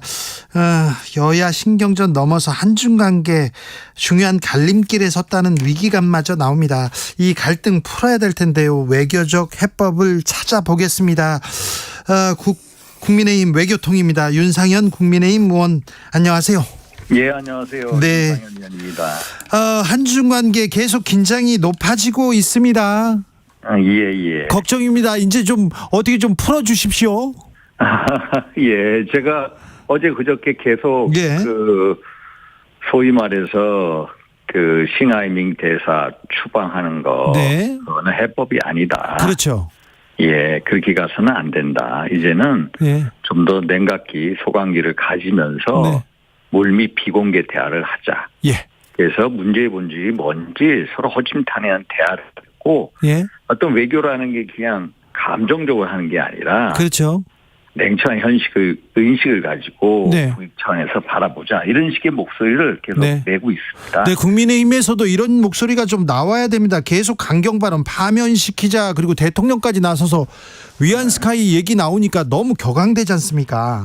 그 대통령의 발언은 네. 위안스카이 발언을 직접 하실 게 아니라 아, 그래요? 예, 비공개 국무회의에서 네. 위안스카이를 떠올리는 사람들이 많다. 그게 네. 이제 국민의힘 신원식 위원회 얘기를 아하. 전하는 형식으로 하셨어요. 전하셨어요? 전하는 형식으로 했는데 그게 비공개 국무회의에서 말씀인데 그게 왜 또 바깥에 나옵니까? 그러니까 이게 문제라는 거예요. 그렇죠. 정말로 한중 관계의 중요성, 그렇죠. 이 중요성을 모르는 분들이 국무회의 석상에서 네.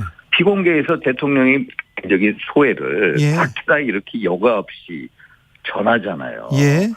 국익을 생각을 하고 한중 관계를 염려한다면은 예. 대통령이 비공개 석상에서 하신 말씀을 외부에다가 전하면 안 되거든요. 아하. 결국 이런 식의 대통령의 개인적인 소회가 이제 밖으로 전해지면서 네. 마치 대통령이 한중 간의 외교 분쟁, 최근의 분쟁의 전면에 나서는 결과를 만들었어요. 그렇죠. 언론이 또 그렇게 키우고요. 예. 그래서 그게 안타깝다는 겁니다. 네. 좀 경솔한 사람들이었습니다. 아, 그렇습니까? 예. 아무튼 대통령이 비공개 국무회의에서 대통령의 개인적 소회를 말한 건데 비공개 회의에서 말한 내용이 바깥에 알려지고 이게 외교 문제가 되는 것은 적절하진 않습니다. 그죠? 예, 맞습니다. 예. 그러니 아무튼 갈등이 증폭시킬 게 아니라 좀 외교적 해법이란 얘기 있지 않습니까? 좀 풀고 앞으로 나가야 될 거 아닙니까? 그래서 이제 어제는 좀 소강 상태로 갔습니다. 그래요? 오늘도 그렇고요. 예, 네. 어제 오늘 소강 상태로 갔고요. 예. 이제 그저께는 이제 왕원빈 중국 외교부 대변인이 이제 또 한마디 하지 않았습니까? 예. 이제 작작이라고 중국말인데 네.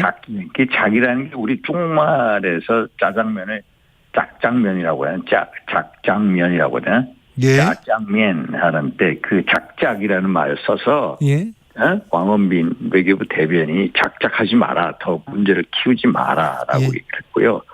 눅눅이라고 이제 외교부 부장조리 차관보입니다. 우리 중국에 있는 대사 정재호 대사를 불러다가 이제 또 한마디 했습니다. 뭐라고 얘기했냐면은 이제 그 한중 관계에 한번 돌이켜 봐라. 한중 관계 왜 이렇게 왔는지 한번 돌이켜 봐라라는 식으로 얘기한 다음에 일단 우리 정도 더 이상의 어떤 그 에스컬레이션 하는 거가 없습니다. 서로.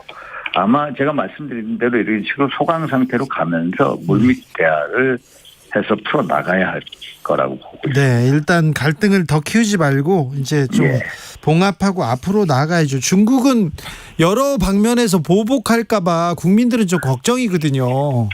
예, 근데 보복을 한다는 게 이제 기본적으로 일단 싱하이밍 대사 발언 이제 부적절하지 않았습니까?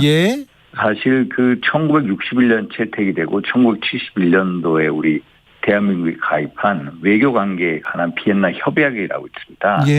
외교관이라는 것은 기본적으로 주재국과 파견국 사이의 우호 중진을 위해서 노력해야 하는 게 협약의 정신인데 하여튼간에 결과적으로 싱하이밍 대사 발언이 이런 식으로 한중 관계를 악화시킨 거 이게 문제가 아니겠습니까? 그래서 이런 면에 기입해서 더 이상 중국도 키우지 않을 거다.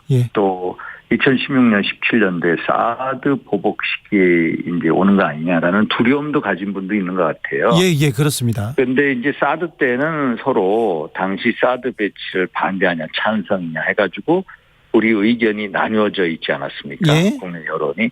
근데 지금은 이제 중국에 대한 이제 여론이 거의 똑같은 여론을 갖고 있기 때문에 중국이 이제 섣불리 보복을 하고 그러지는 않을 거다. 중국도 소강 상태로 아마 나아가려고 할 겁니다. 네, 저는 윤상현 의원 같은 분이 목소리를 네. 더 내시고 중국에 가서 중국 지도자를 만나서 우리 정부의 입장, 우리나라의 입장을 정확하게 좀 얘기했으면 좋겠다 이런 생각 갖고 있습니다.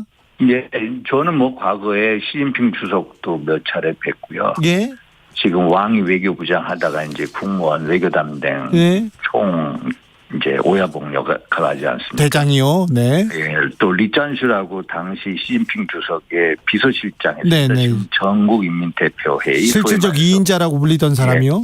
예, 우리의 국회격이죠. 거기 네. 의장을 하고 있는데 사실 중국하고 우리가 근본적으로 대화 채널이 없습니다. 예. 한중 관계를 이끌어갈 예를 들어서 어른이라든지 어떤 정계의 인물이 나서서 이걸 예. 브릿지하는 역할을 해야 되거든요. 그렇죠. 사실 저는 그래서 우리 민당 의원들이 가셨잖아요. 네네. 그거에 대해서 우리 국내에서 비판을 하고 그러는데 네.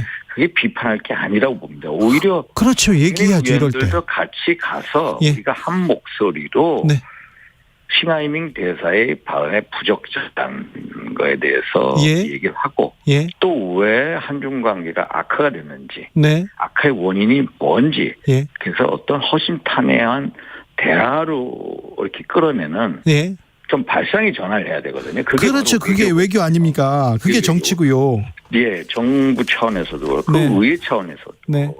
그걸 해 나가야 되거든요. 그래서 민당 의원들이 원래 계획된 가시지 않았습니까? 네네네. 가서 예. 그걸 가지고 얘기할 게 아닙니다. 예, 예. 가서 예. 이분들이 어떤 대화의 어떤 메시지, 핵심이 뭐냐? 예. 라는 것을 전달하면 되는 거거든요. 알겠습니다. 네. 예. 이럴 때일수록 조금 사실 한미일이 가까워지면서 중국은 약간 소외되고 걱정하고 있으니 중국도 좀 따독일 필요가 있는데 맞습니다. 민주당 의원뿐만 아니라 국민의힘이 이럴 때 의원들이 더 좀 외교적 노력을 해줬으면 좋겠습니다. 국민된 입장으로요. 예. 같이 그래서 예. 민당 의원들하고 오늘도 보니까 두 분이 국민의힘 의원이 빠졌다고 하더라고요. 네. 박정 의원, 도종환 의원 분들이 가는데. 네.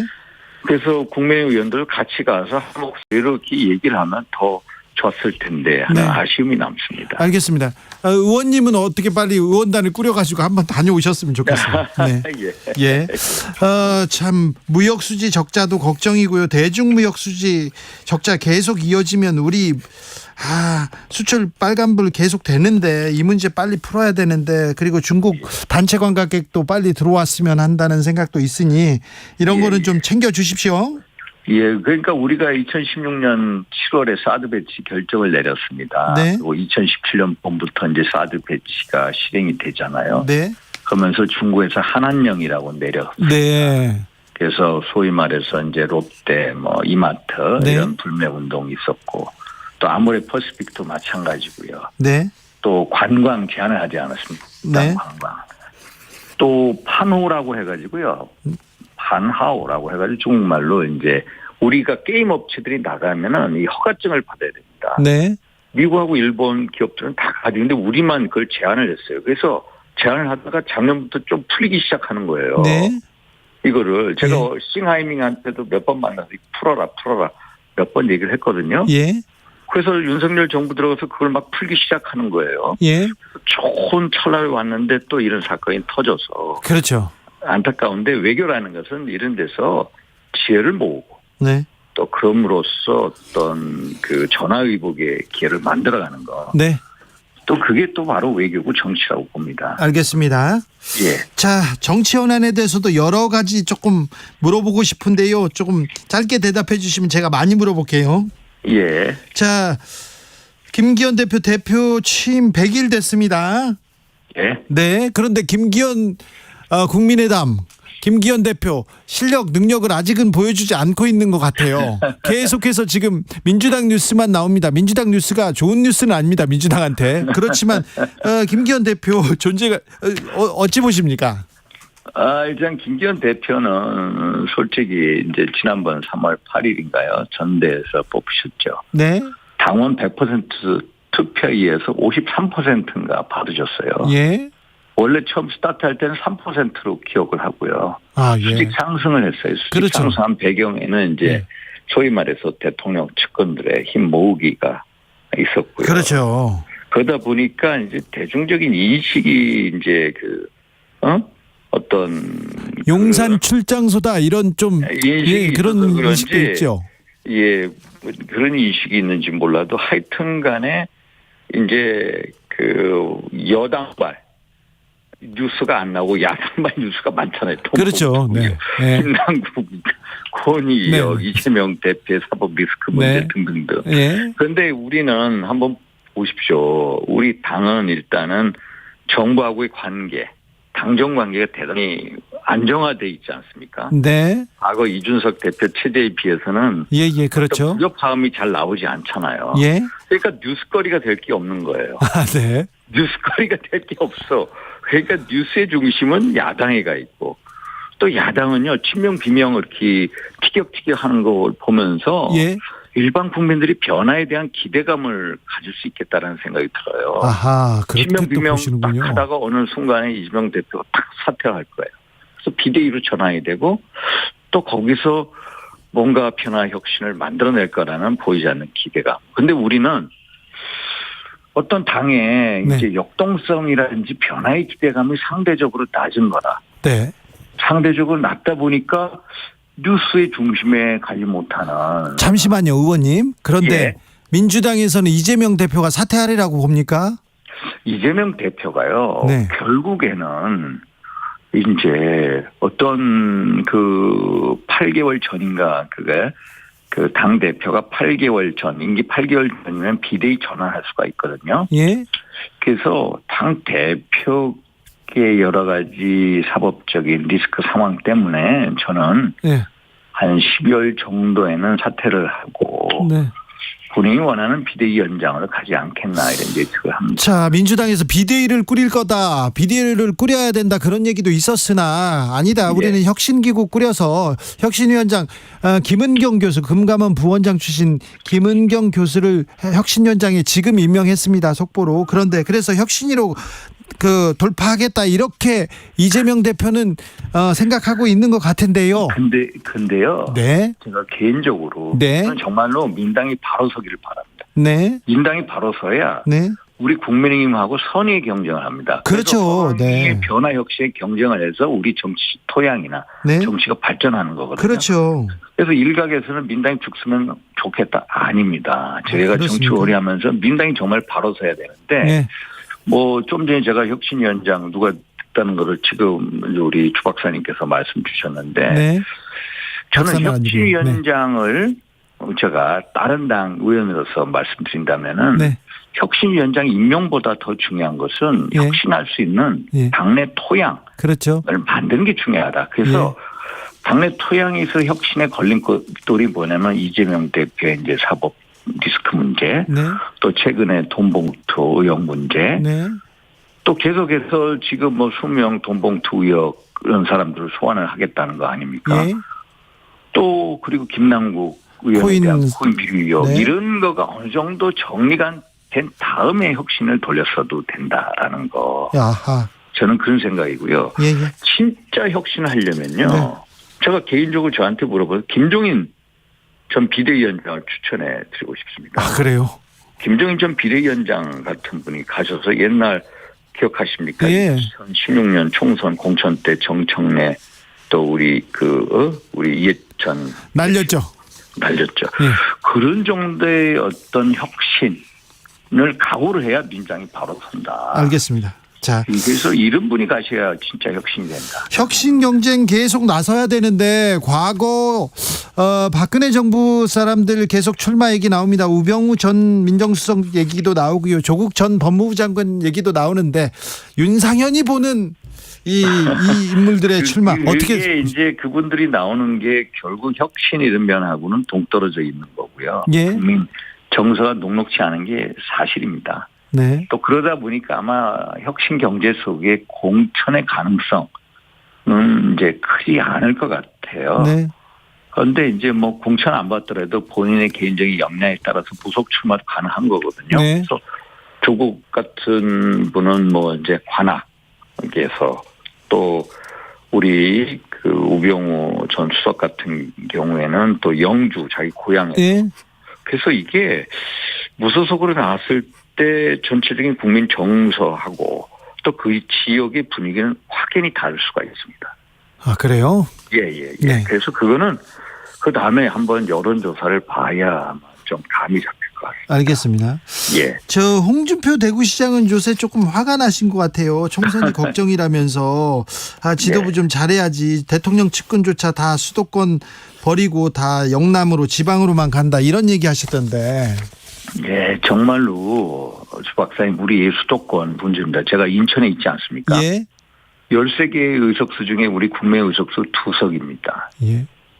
서울에 49개 의석이 있는데요. 국민의 의석수가 딱 8개입니다. 예. 강남, 서초, 송파, 용산, 예. 혓바닥에는 없습니다. 네.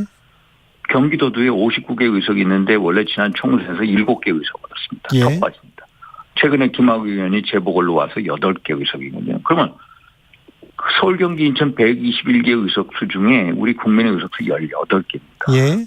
그런데 다음 내년도 선거에는요. 유권자가 서울, 경기, 인천이 50%를 넘습니다. 예. 전체 지역구 의석수가 253개인데요. 128개 의석이 됩니다. 네.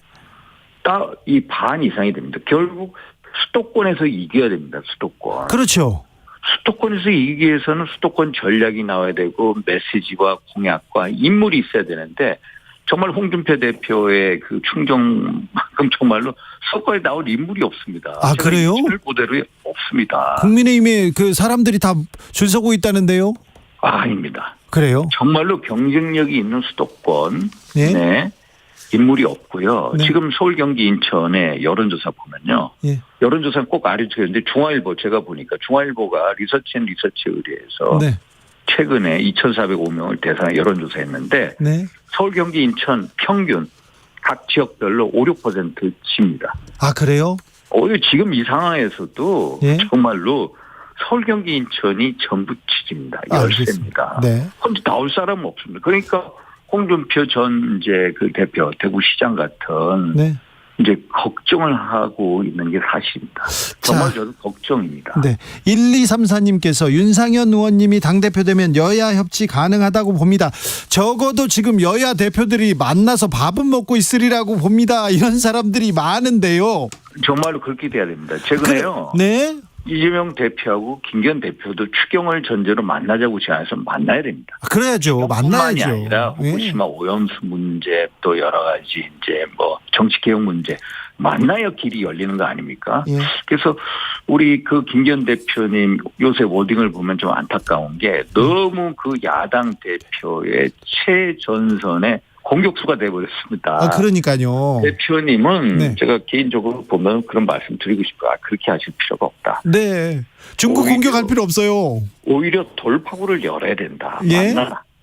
만나고 또 폭탄주도 돌리고 네.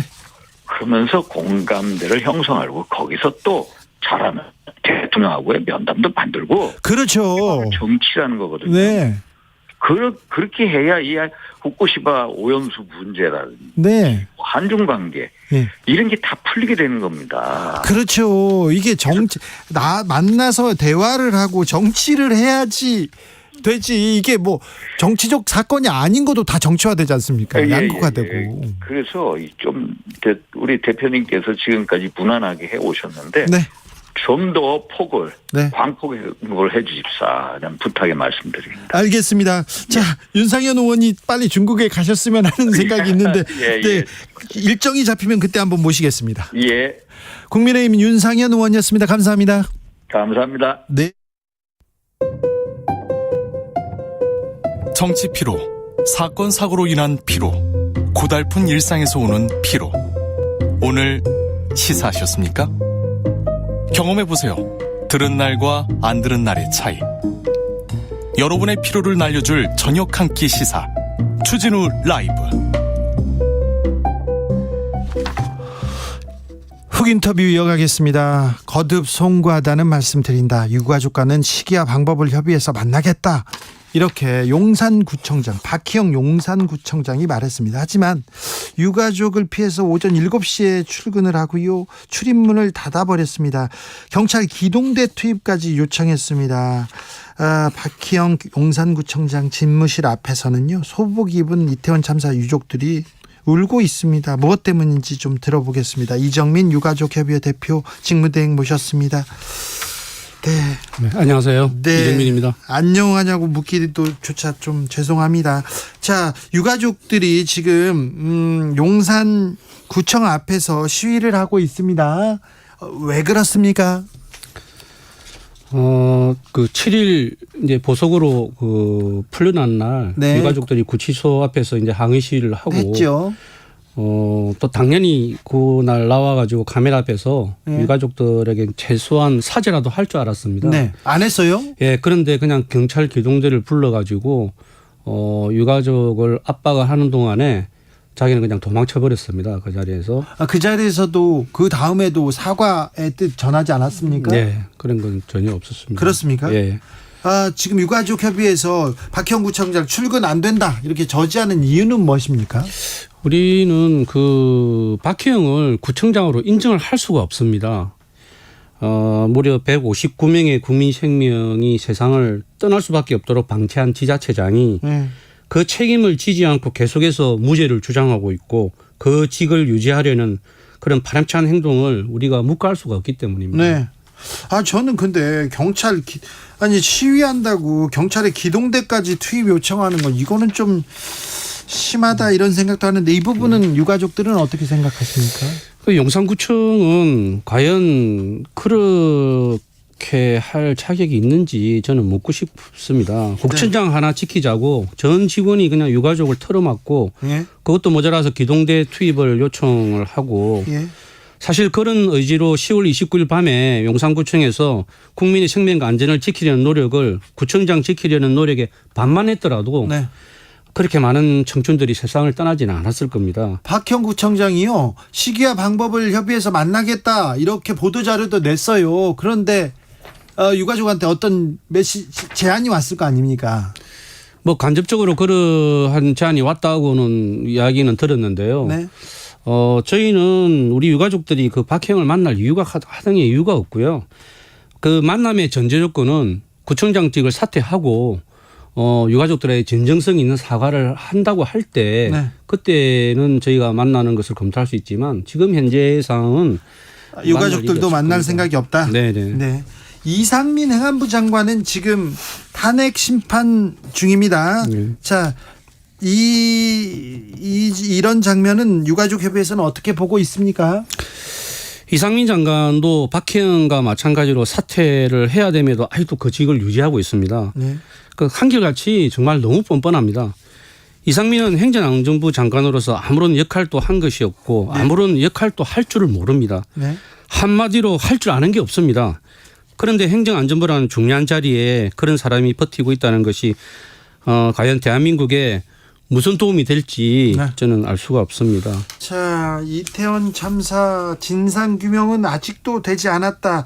특별법 제정하라 이런 목소리를 내고 있는데요. 왜 특별법을 만들어야 합니까? 특별법은 그 재난 참사를 방지할 수 있는 법이기도 하고요.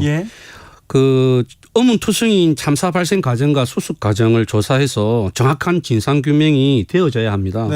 그래야만 억울한 젊은 청춘들의 넋을 조금이라도 위로할 수 있고 희생자의 가족인 부모 형제들도 그 트라우마를 극복하고 일상으로 돌아갈 수 있는 유일한 희망이기 때문입니다. 네. 서울광장에 지금 분향소 설치되어 있죠. 네. 지금 저 서울시장과 좀 갈등이 있죠. 지금 그 합의돼서 서울시하고 합의돼서 거기에 분향소 설치한 거 아닙니까?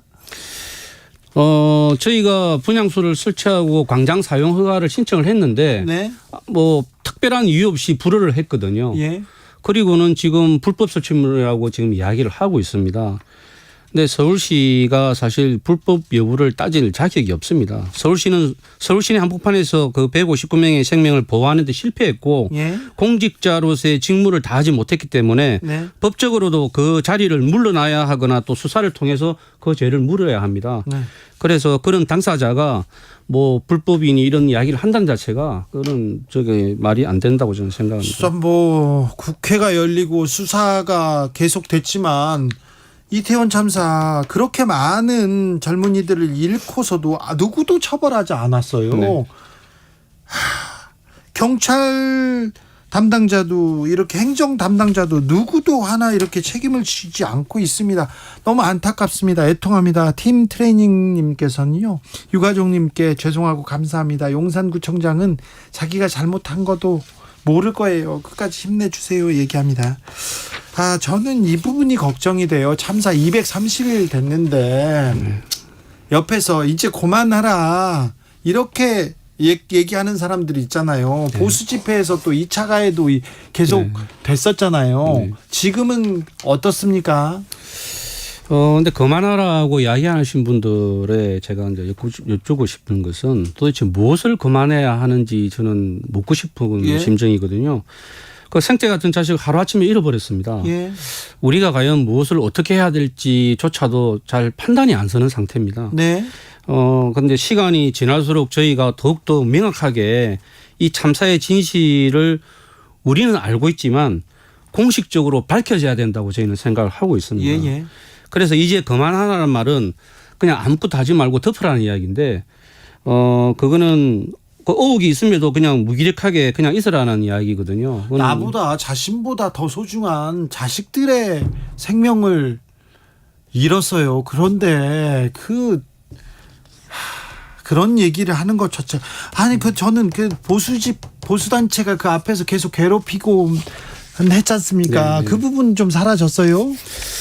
근데 이제 녹사평일 때는 굉장히 고통을 많이 받았었는데 서울시청으로 와서는 많이 줄었습니다. 그래요? 예. 다행히 우리를 지지해 주시는 분들도 많이 있고 해서 그런 부분은 많이 줄었습니다.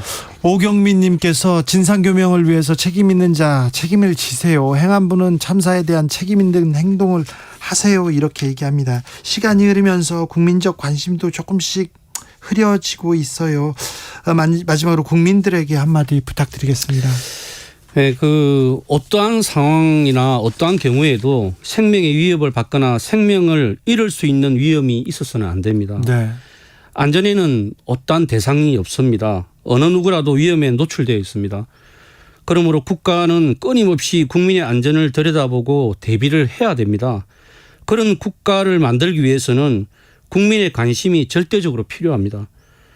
우리 젊은이들의 미래에 두 번 다시 안전을 책임지지 않는 국가를 물려주지 않도록 많은 관심을 부탁드립니다. 네. 무엇보다도 좀 건강 챙기시고 조금 가족들 건강히 좀 잘 버티셨으면 하는 생각 듭니다.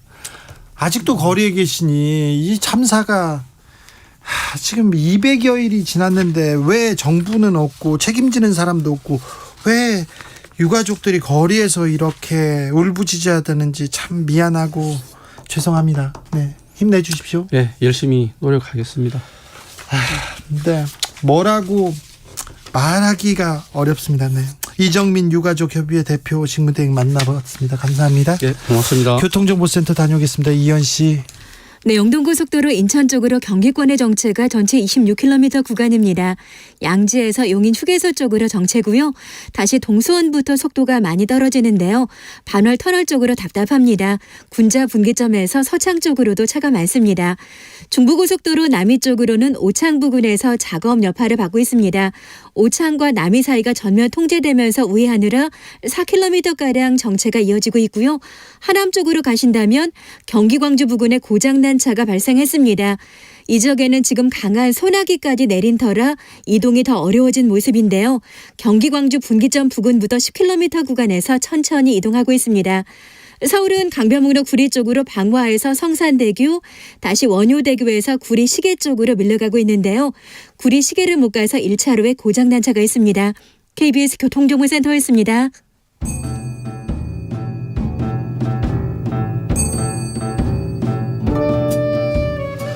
태초에 철학이 있었다. 하늘과 땅 사이 세상의 모든 질문 이제 철학으로 풀어보겠습니다. 철학 어렵다고요? 일단 맛이라도 봅시다. 철학의 맛.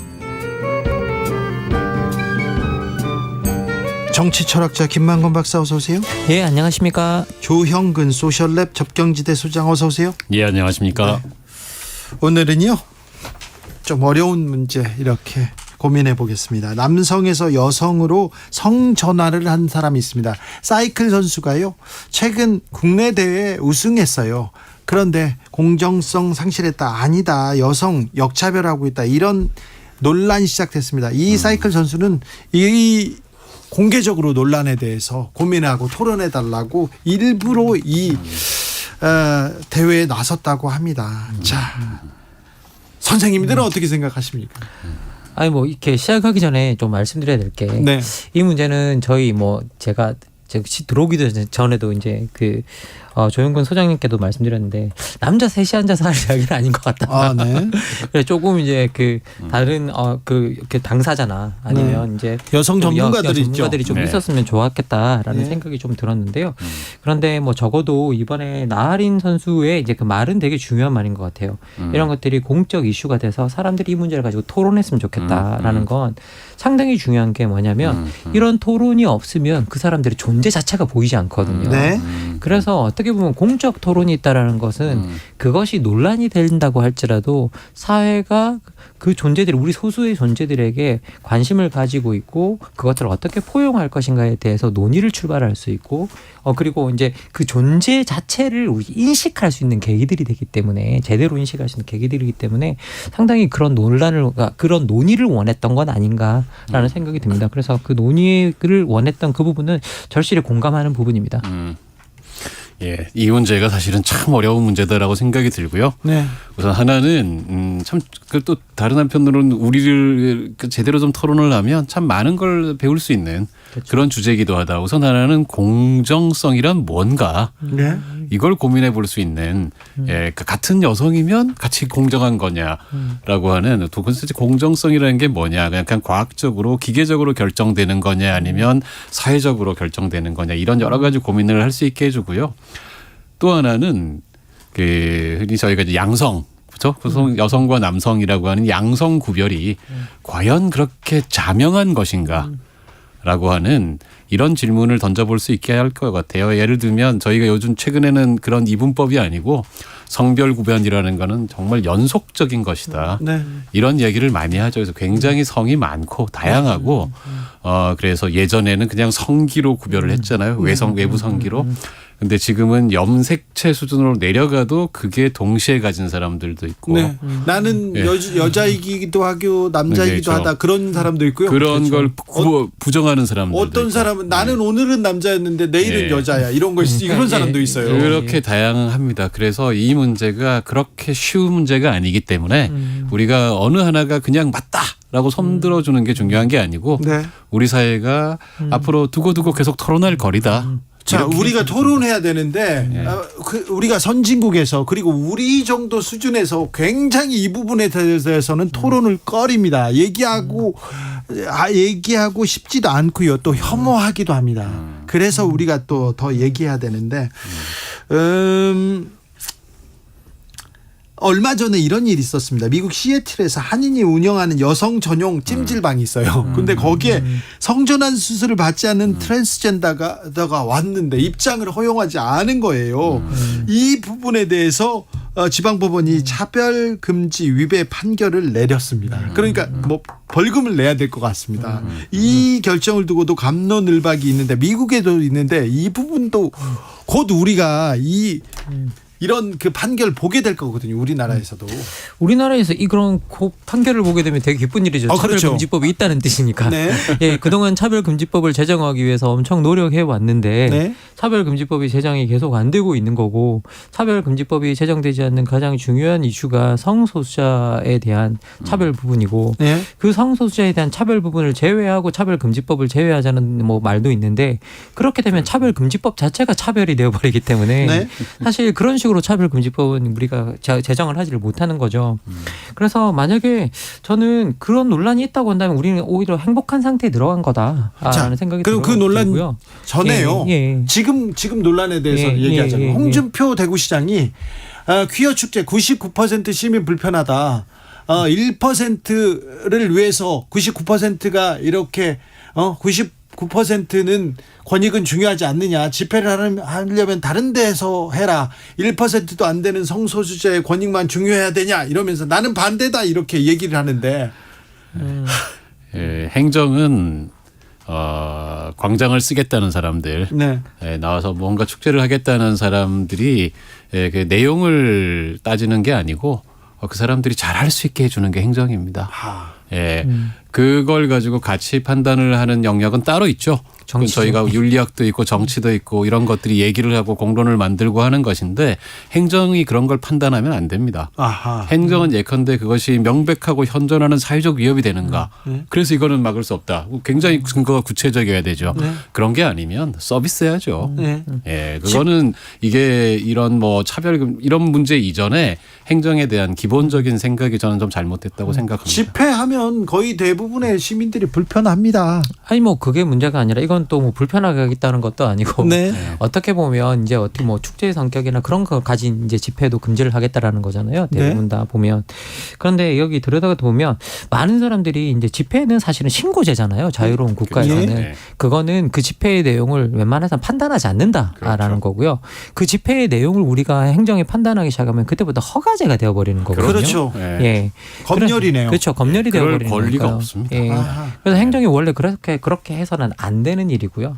그리고 자기 스스로 판단해야 될 일도 아니고 만약에 우리가 정말 이게 너무 우리가 그냥 봤을 때 너무 공익이 위배되는 일이다라고 한다면 거기에 대해서 판단할 수 있는 다른 외부적 기구를 둬야 되는 일이고 그리고 만약에 이게 생각해 보면 사실 우리 성소수자나 이런 분들이 뭐 집회를 하겠다라고 하는 건 사실은 자기들의 존재를 알리겠다는 공익적 목적에서 하는 거거든요. 생각해 보면 그것도 하나의 공익이기 때문에 우리가 이런 공익적 활동을 하는 것, 그 사회의 소수자들이 자기 존재감을 드러내지 않으면 사회의 소수자는 영원히 권리를 찾을 수 없습니다. 그러면 다수자 사회에서 늘 다수를 편하게 돌리는 방식으로 돌아간다면 소수자는 자기 일생 내내 다수자를 위해서 살아야 되는 셈이 돼버리거든요.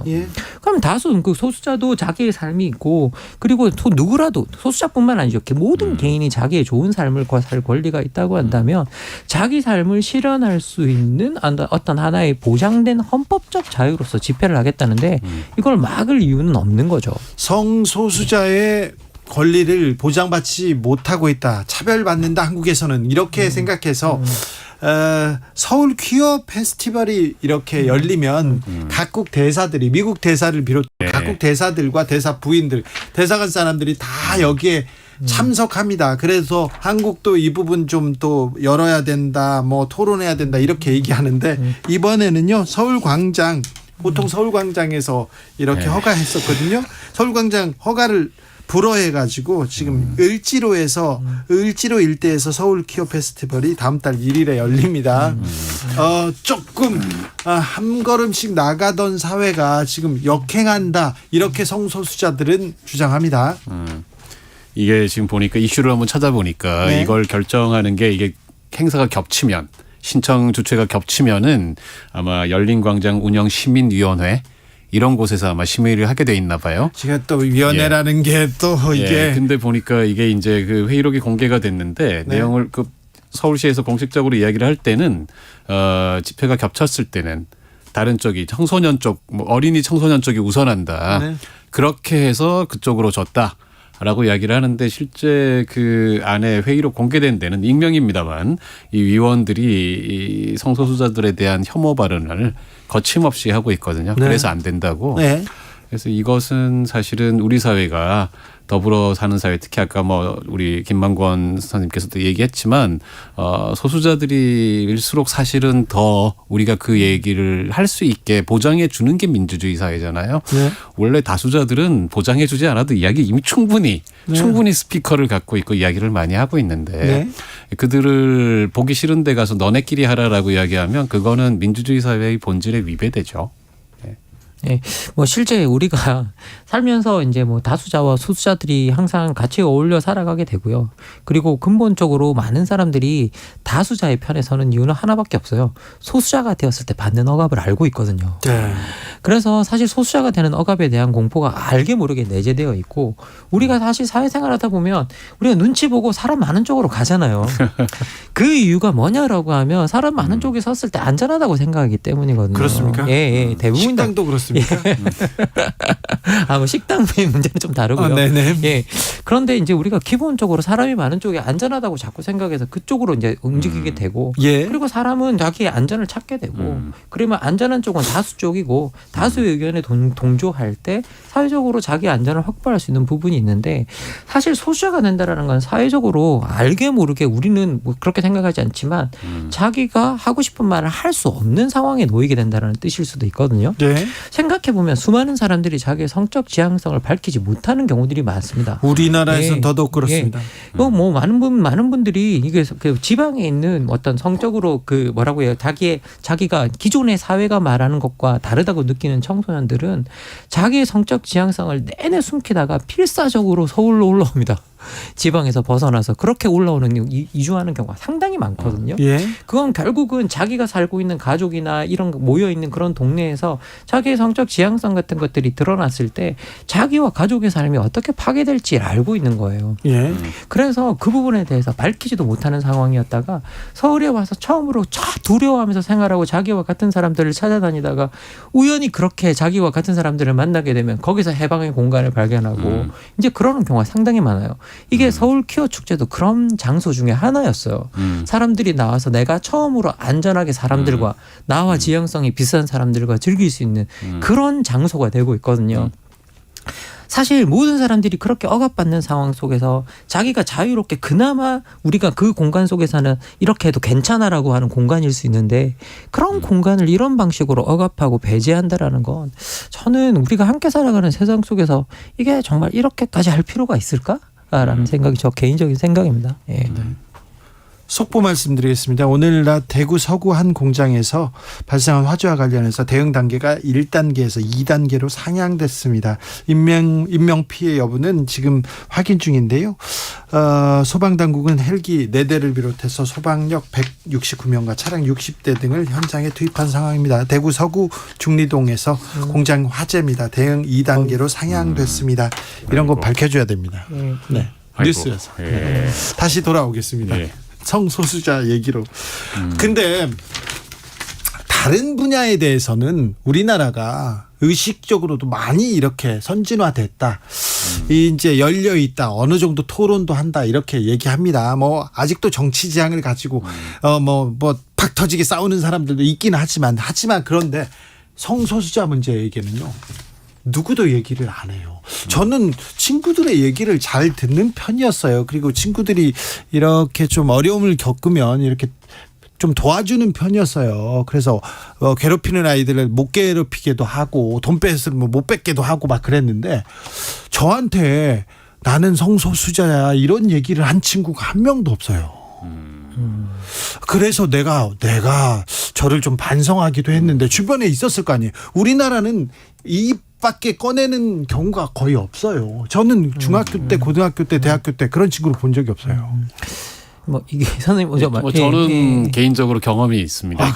저는 이제 당사자들의 동의를 얻고 제가 그분들의 신상을 공개한 게 아니고 내가 당신들하고 이렇게 즐겁게 지냈다는 이야기를 좀 밝히고 싶다라고 얘기했을 때 다 동의를 해줘서 예전에 글도 쓰고 했었는데요. 제가 나이 들어서지만 취미로 록밴드를 했었거든요. 거기 후배들하고 있었어요. 한 1년쯤 지났을 때 그중에 2명이 고백을 하는 거예요. 동성애자라고. 두 사람이 서로 커플은 아니고 각자 다 다르지만 그러나 자기들은 동성애자다. 물론 서로는 알고 있고 자기들끼리는 알고 있는 거죠. 근데 이제 한 1년 정도 지나고 나니까 제가 좀 믿을 만한 사람이었나 봐요. 그래서 같이 이야기를 했는데, 제가 믿을 만하지 않은 사람이어서 저한테 말 안 했을 가능성이 있어요. 근데 사실 그 당시에는 그 취미 록밴드가 굉장히 즐거웠습니다. 또 하나가 뭐냐면 보통 사람들입니다. 같이 그들과 함께 지냈을 때 너무 즐거워서 제가 그때 즐거웠던 경험을 추억하는 글을 쓴 적이 있는데 그 성소수라는 사람들이 특별하지 않고요. 좋은 놈, 나쁜 놈, 이상한 놈이 다 있습니다. 놈이라는 표현 죄송합니다. 예, 그렇기 때문에 특혜를 바라는 게 아니고 차별받지 않기를 원하는 거죠. 예. 근데 좀 아쉬운 부분이 뭐냐면요. 이게 이제 이 결과를 말씀드리면 많은 분들이 좀 의아해하시긴 하는데 저희 세계 가치관 조사라는 게 있거든요. 네. 이 세계 가치관 조사의 결과를 가지고 2015년에 서울대학교 사회발전연구소에서 이제 결과를 하나 분석했는데요. 거기서 한국의 관용성 정도를 평가한 게 있어요. 네. 근데 여기서 52개국이 대상이었는데 우리나라가 52등이었어요. 그 당시 거기에서 우리나라가 예를 들어 특정 국가 집어서 죄송합니다만 그 조사가 좀 제법 알려진 조사인데 르완다보다도 우리가 사회적 관용성. 르완다 어떤 나라냐면 그 후투족과 후치족이 서로 간에 인종 학살을 했던 나라죠. 그 나라보다도 우리가 관용성이 떨어진다고요? 이건 좀 심각하네요. 이게 1인당 GDP가 1,807달러인 나라입니다. 근데 이게 이게 제가 GDP 말씀드린 이유가 뭐냐면요. 이 세계 가치관 조사를 했던 이유가 있어요. 왜냐하면 이걸 주도하신 분들이 경제가 발전하면 그러니까 소위 말해 곳간에서 인심이 난다라는 걸 증명하고 싶어 했어요. 그렇죠. 근데 어느 정도 그게 맞잖아요. 그렇죠. 경제가 풍족해지면 사람들이 관용도가 올라간다는데 우리나라가 이 조사에서 예외를 보였던 예외인 두 개의 나라 중에 하나죠. 우리나라가 싱가포르가 한국이 예외적으로 경제 수준이 계속 높아지지만 탈물질주의적이지 않고 굉장히 물질주의적인 가치가 왜 그럴까요? 우리나라가 사실은 이제 엄청나게 경쟁 사회인 것 같아요. 사실 2018년에 한국, 일본, 중국, 미국 학생을 대상으로 대학생이 된 사람들에게 너의 고등학교를 바라보는 인식은 어떠냐라는 걸 조사한 적이 있었거든요. 거기에 우리나라 학생들은요 80%가 사활을 건 전쟁터라고 답을 해요. 83%입니다. 그렇습니까? 80%. 와.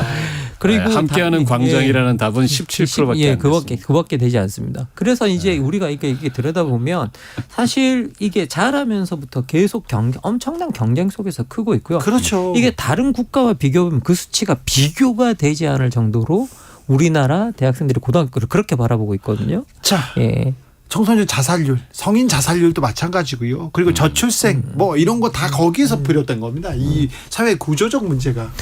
그 자살률은요 오히려 이제 어떤 통계냐면 자살률은 자살을 시도해서 목숨을 잃은 사람이 들어오는 통계들이거든요. 그리고 이게 국가 공식 통계입니다. 그런데 국가 공식적으로 잡히지 않는 통계들이 있어요. 이게 뭐냐면 자살 시도 현황 같은 거예요. 그러니까 실제로는 이건 목숨을 잃지 않으면 국가 공식 통계에 안 들어와요. 아이고. 그래서 이걸 잡아놓은 통계를 보면 우리나라의 20대 자살 시도 현황은 정말 약간 생각을 우리가 다시 해봐야겠다 할 정도로 높아요. 정말 높아요. 자살률도 높은데 시도율은 훨씬 더 높죠. 그래서 이게 자살 시도 현황 같은 걸 들여다보면 너무 높아서 조금 우리가 이거 진짜 고민해봐야겠다. 조금이 아니죠. 진짜 심각하게 고민해야 될 내용이다라는 생각이 들 정도로 그런데 거기서 보면 가장 중요한 게 지금 우리나라 같은 경우에는 저는 어떤 생각이 드냐면 어렵고 힘들 때 도움을 청할 사람이 없어요. 주변에. 그런 통계도 꼴찌입니다. 항상 꼴찌입니다. 도움을 청할 친구가 있느냐 가족이 있느냐 꼴찌입니다. 우리 OECD에서 항상 꼴찌입니다. 거의 항상 꼴찌고요. 그래서 어렵고 힘들 때 도움을 청할 사람이 있느냐인데 그런 것들이 사실은 어떻게 보면 관용도와 다 맞물리는 거거든요. 맞습니다. 그런데 우리가 그 부분에서 너무 낮고요. 그리고 많은 사람들이 심지어 어려운 처지에 있는 사람도 나만 벗어나면 된다고 생각하는 경우가 많아요. 그만큼 어떻게 보면 우리가 지금 현재 개인주의적이고 파편화되고 능력 중심적이고 경쟁적인 사회에 들어와 있고 그리고 살아남는 게 무엇보다도 중요한 경제적으로 이렇게 발전한 국가에서 살아남는 게 가장 중요한 가치가 되어버린 지금 현실이 어떻게 보면 소수자들이나 이런 상황에 대해서 우리가 좀 관용적이지 못한 어떤 그런 방향으로 가는 게 아닌가라는 생각이 듭니다. 사회가 점점 각박해지는 것 같아요. 그러게요. 우리가 한국이 사실은 지난 몇십 년간에 걸쳐서 정말 어떻게 보면 정말 위대한 성취를 했잖아요. 뭐 선진국이 됐습니다. 거기다가 경제적으로만 그런 게 아니고 뭐 근년에는 K-컬처, K-팝, 한류 이렇게 정말 문화적으로도 성취를 이루고 그래서 참 좋은데 저희 그런 말 하잖아요. 세상에 공짜는 없다고. 그렇게 하기 위해서 우리 사회가 정말 돌진적 근대화를 한 거거든요.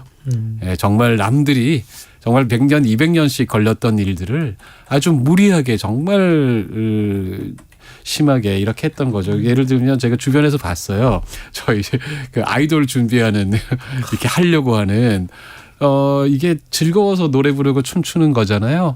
거기에 그야말로 인생을 걸고 그렇게 해서 살아남은 우리 아이돌 스타들 정말 데뷔하고 훌륭하게 성공한 분들 친구들 정말 잘합니다. 네. 정말 잘하는 건 맞는데 이게 우리가 즐기다가 만들어진 문화인지 아니면 역시 한국 사회가 성취하겠다고 지난 몇십 년 동안 했던 그 경제 분야의 그것을 똑같은 방식으로 다시 한번 반복하는 것은 아닌지 네. 이런 고민이 들어요. 그런 고민해야 돼요. 이제. 이 고민해야 돼요. 열심히 네. 진짜 죽을 힘을 다해서 잠을 자고 쉬잖아요. 그럼 내가 잘못하고 있는 건가? 이게 죄스럽잖아요. 네. 죄스럽잖아요. 이런 거 좀 잘못된 거잖아요. 이게 사실 이제 우리가 살아가는 방식이 되게 모순적이에요. 네. 잘 먹고 잘 살기 위해서 죽도록 열심히 일해야 된다는 네. 그러면 이게 되게 논리적으로 모순되는 어떻게 보면 네. 삶의 방식이거든요. 목표와 삶의 양식 자체가 너무 다른 거죠. 그러게요. 예. 그러면 이건 여기에 대해서는 우리가 한번 생각해 볼 필요가 있는 것 같고요. 네. 그리고 왜 우리가 점점 이렇게 주변의 사람들에게 이렇게 비관용적이고 그리고 자신만 생각하는 사회가 되어가는가 저는 생각해 볼 필요가 있다는 생각이 드는데요. 저는 항상 사람들이 자기가 살아가는 제도 속에서 배운다고 생각해요. 가치관들을. 근데 우리 제도가 그런 방식으로 너무 많이 세팅이 되어 있는 거예요. 경쟁하고 스스로 알아서 살아남으라라는 것들. 그러게요. 사실 하나의 예를 들자면 우리 뭐 외국인과 도우미를 데려오는 일도 생각해 보면 그게 국가가 뭔가 보호의 어떤 망을 지어주는 것들이 아니라 우리가 데려올 테니까 네가 알아서 그 돈 주고 네가 알아서 잘 케어해라고 사실은 개인한테 떠넘기는 구조거든요. 지금 그렇죠. 누가 말해도 각자 도생의 시대 아닙니까? 사실은 그 이번에 아까 뭐 사이클 선수 그 트랜스젠더 사이클 선수도 그렇고 이 문제가 그렇게 민감해지는 것도 사실은 너무 강한 경쟁 사회이기 때문이죠. 그래서 경쟁의 룰이 공정해야 된다라는 데 엄청 집착하게 되는 겁니다. 조금 천천히 가도 되는데 조금 둘러보고 같이 가도 되는데 그러게요. 함께 가야 되는데 아니 뭐 이게 또 이제 좀 관련해서 좀 정보를 조금 드리자고 한다면 이번에 뭐 남성이 여성으로 이렇게 넘어오는 경우에 뭐 그냥 금방 쉽게 우승을 차지하는 것처럼 이야기를 하고 있는데요. 사실 우리가 근력을 많이 쓰는 운동 중에 하나가 수영이잖아요. 이게 뭐 작년가에 이제 미국에서 여성 그 트랜스젠더 선수가 이제 여성부로 넘어와서 1등을 해서 우승을 해서 수영대회에서 우승을 해서 엄청나게 화제가 된 적이 있었어요. 그리고 엄청나게 이 여성 선수가 비난을 받았어요. 엄청난 비난을 받았어요. 그러면서 심지어 우리 한 언론에서는 400위권 남성 수영 선수가 여성이 되고 1위에 올랐다라는 제목으로 했는데요. 그런데 실제 이 리아 토마스 선수의 그 선수 경력을 따라가다 보면 남성 어렸을 때부터 아주 수영 유망주였어요. 그리고 이 친구는 지금 그 아이비리그 챔피언십 대회에서도 대회에서 2등까지 올랐던 경력이 있더라고요. 남성으로서. 그런데 사실 여성 호르몬 치료를 받으면서 기록이 떨어진 거예요. 여기 들여다보면. 그러니까요. 아니 그 메달 따려고 성적 높이려고 성을 바꾸는 그런 사람은 없어요. 참 인생을 걸고 그걸 바꾸는 그러게 말이에요. 그러니까 이게 너무 아쉽고요. 그리고 실제로 이 친구가 우승한 종목에서 최고 기록은 여성이 가지고 있어요. 여전히. 네. 5325님께서 다름은 인정해야죠. 성소수자들이 틀린 건 아니잖아요. 얘기합니다. 문희연님 오늘 방송 정말 좋네요. 자녀의 교육에 대해서 다시 한번 생각하게 됩니다. 오늘 방송 말고 다른 방송도 주진우 라이브는 항상 좋았습니다. 철학의 맛 항상 좋았습니다. 7598님 성당 가는데 우울한 이들과 청소년들 그리고 청년들 그리고 취약계층 소수자들을 위해서 기도드릴게요. 저도 기도하겠습니다. 자, 철학의 맛 오늘 결정적 한마디로 닫아보겠습니다. 조용근 선생님. 미국에서 바이든 대통령이 취임 직후에 행정명령으로 트랜스젠더 군복무 차별 조치를 폐지했습니다. 트럼프가 만든 비정상을 정상으로 돌리면서 미국은 포용력이 있을 때 세계에서 더 강하다고 말을 했습니다. 그렇죠. 네.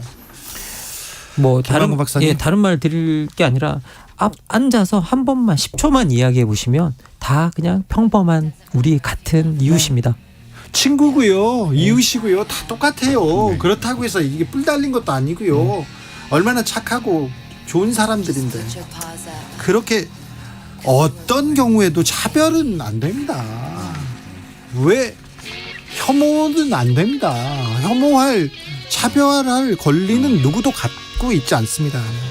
김만곤 박사님, 조영근 소장님 오늘도 감사했습니다. 네, 감사합니다. 레이디 가가의 Born This Way 들으면서 저는 여기서 인사드리겠습니다. 저는 내일 오후 5시 5분에 돌아오겠습니다. 지금까지 주진우였습니다.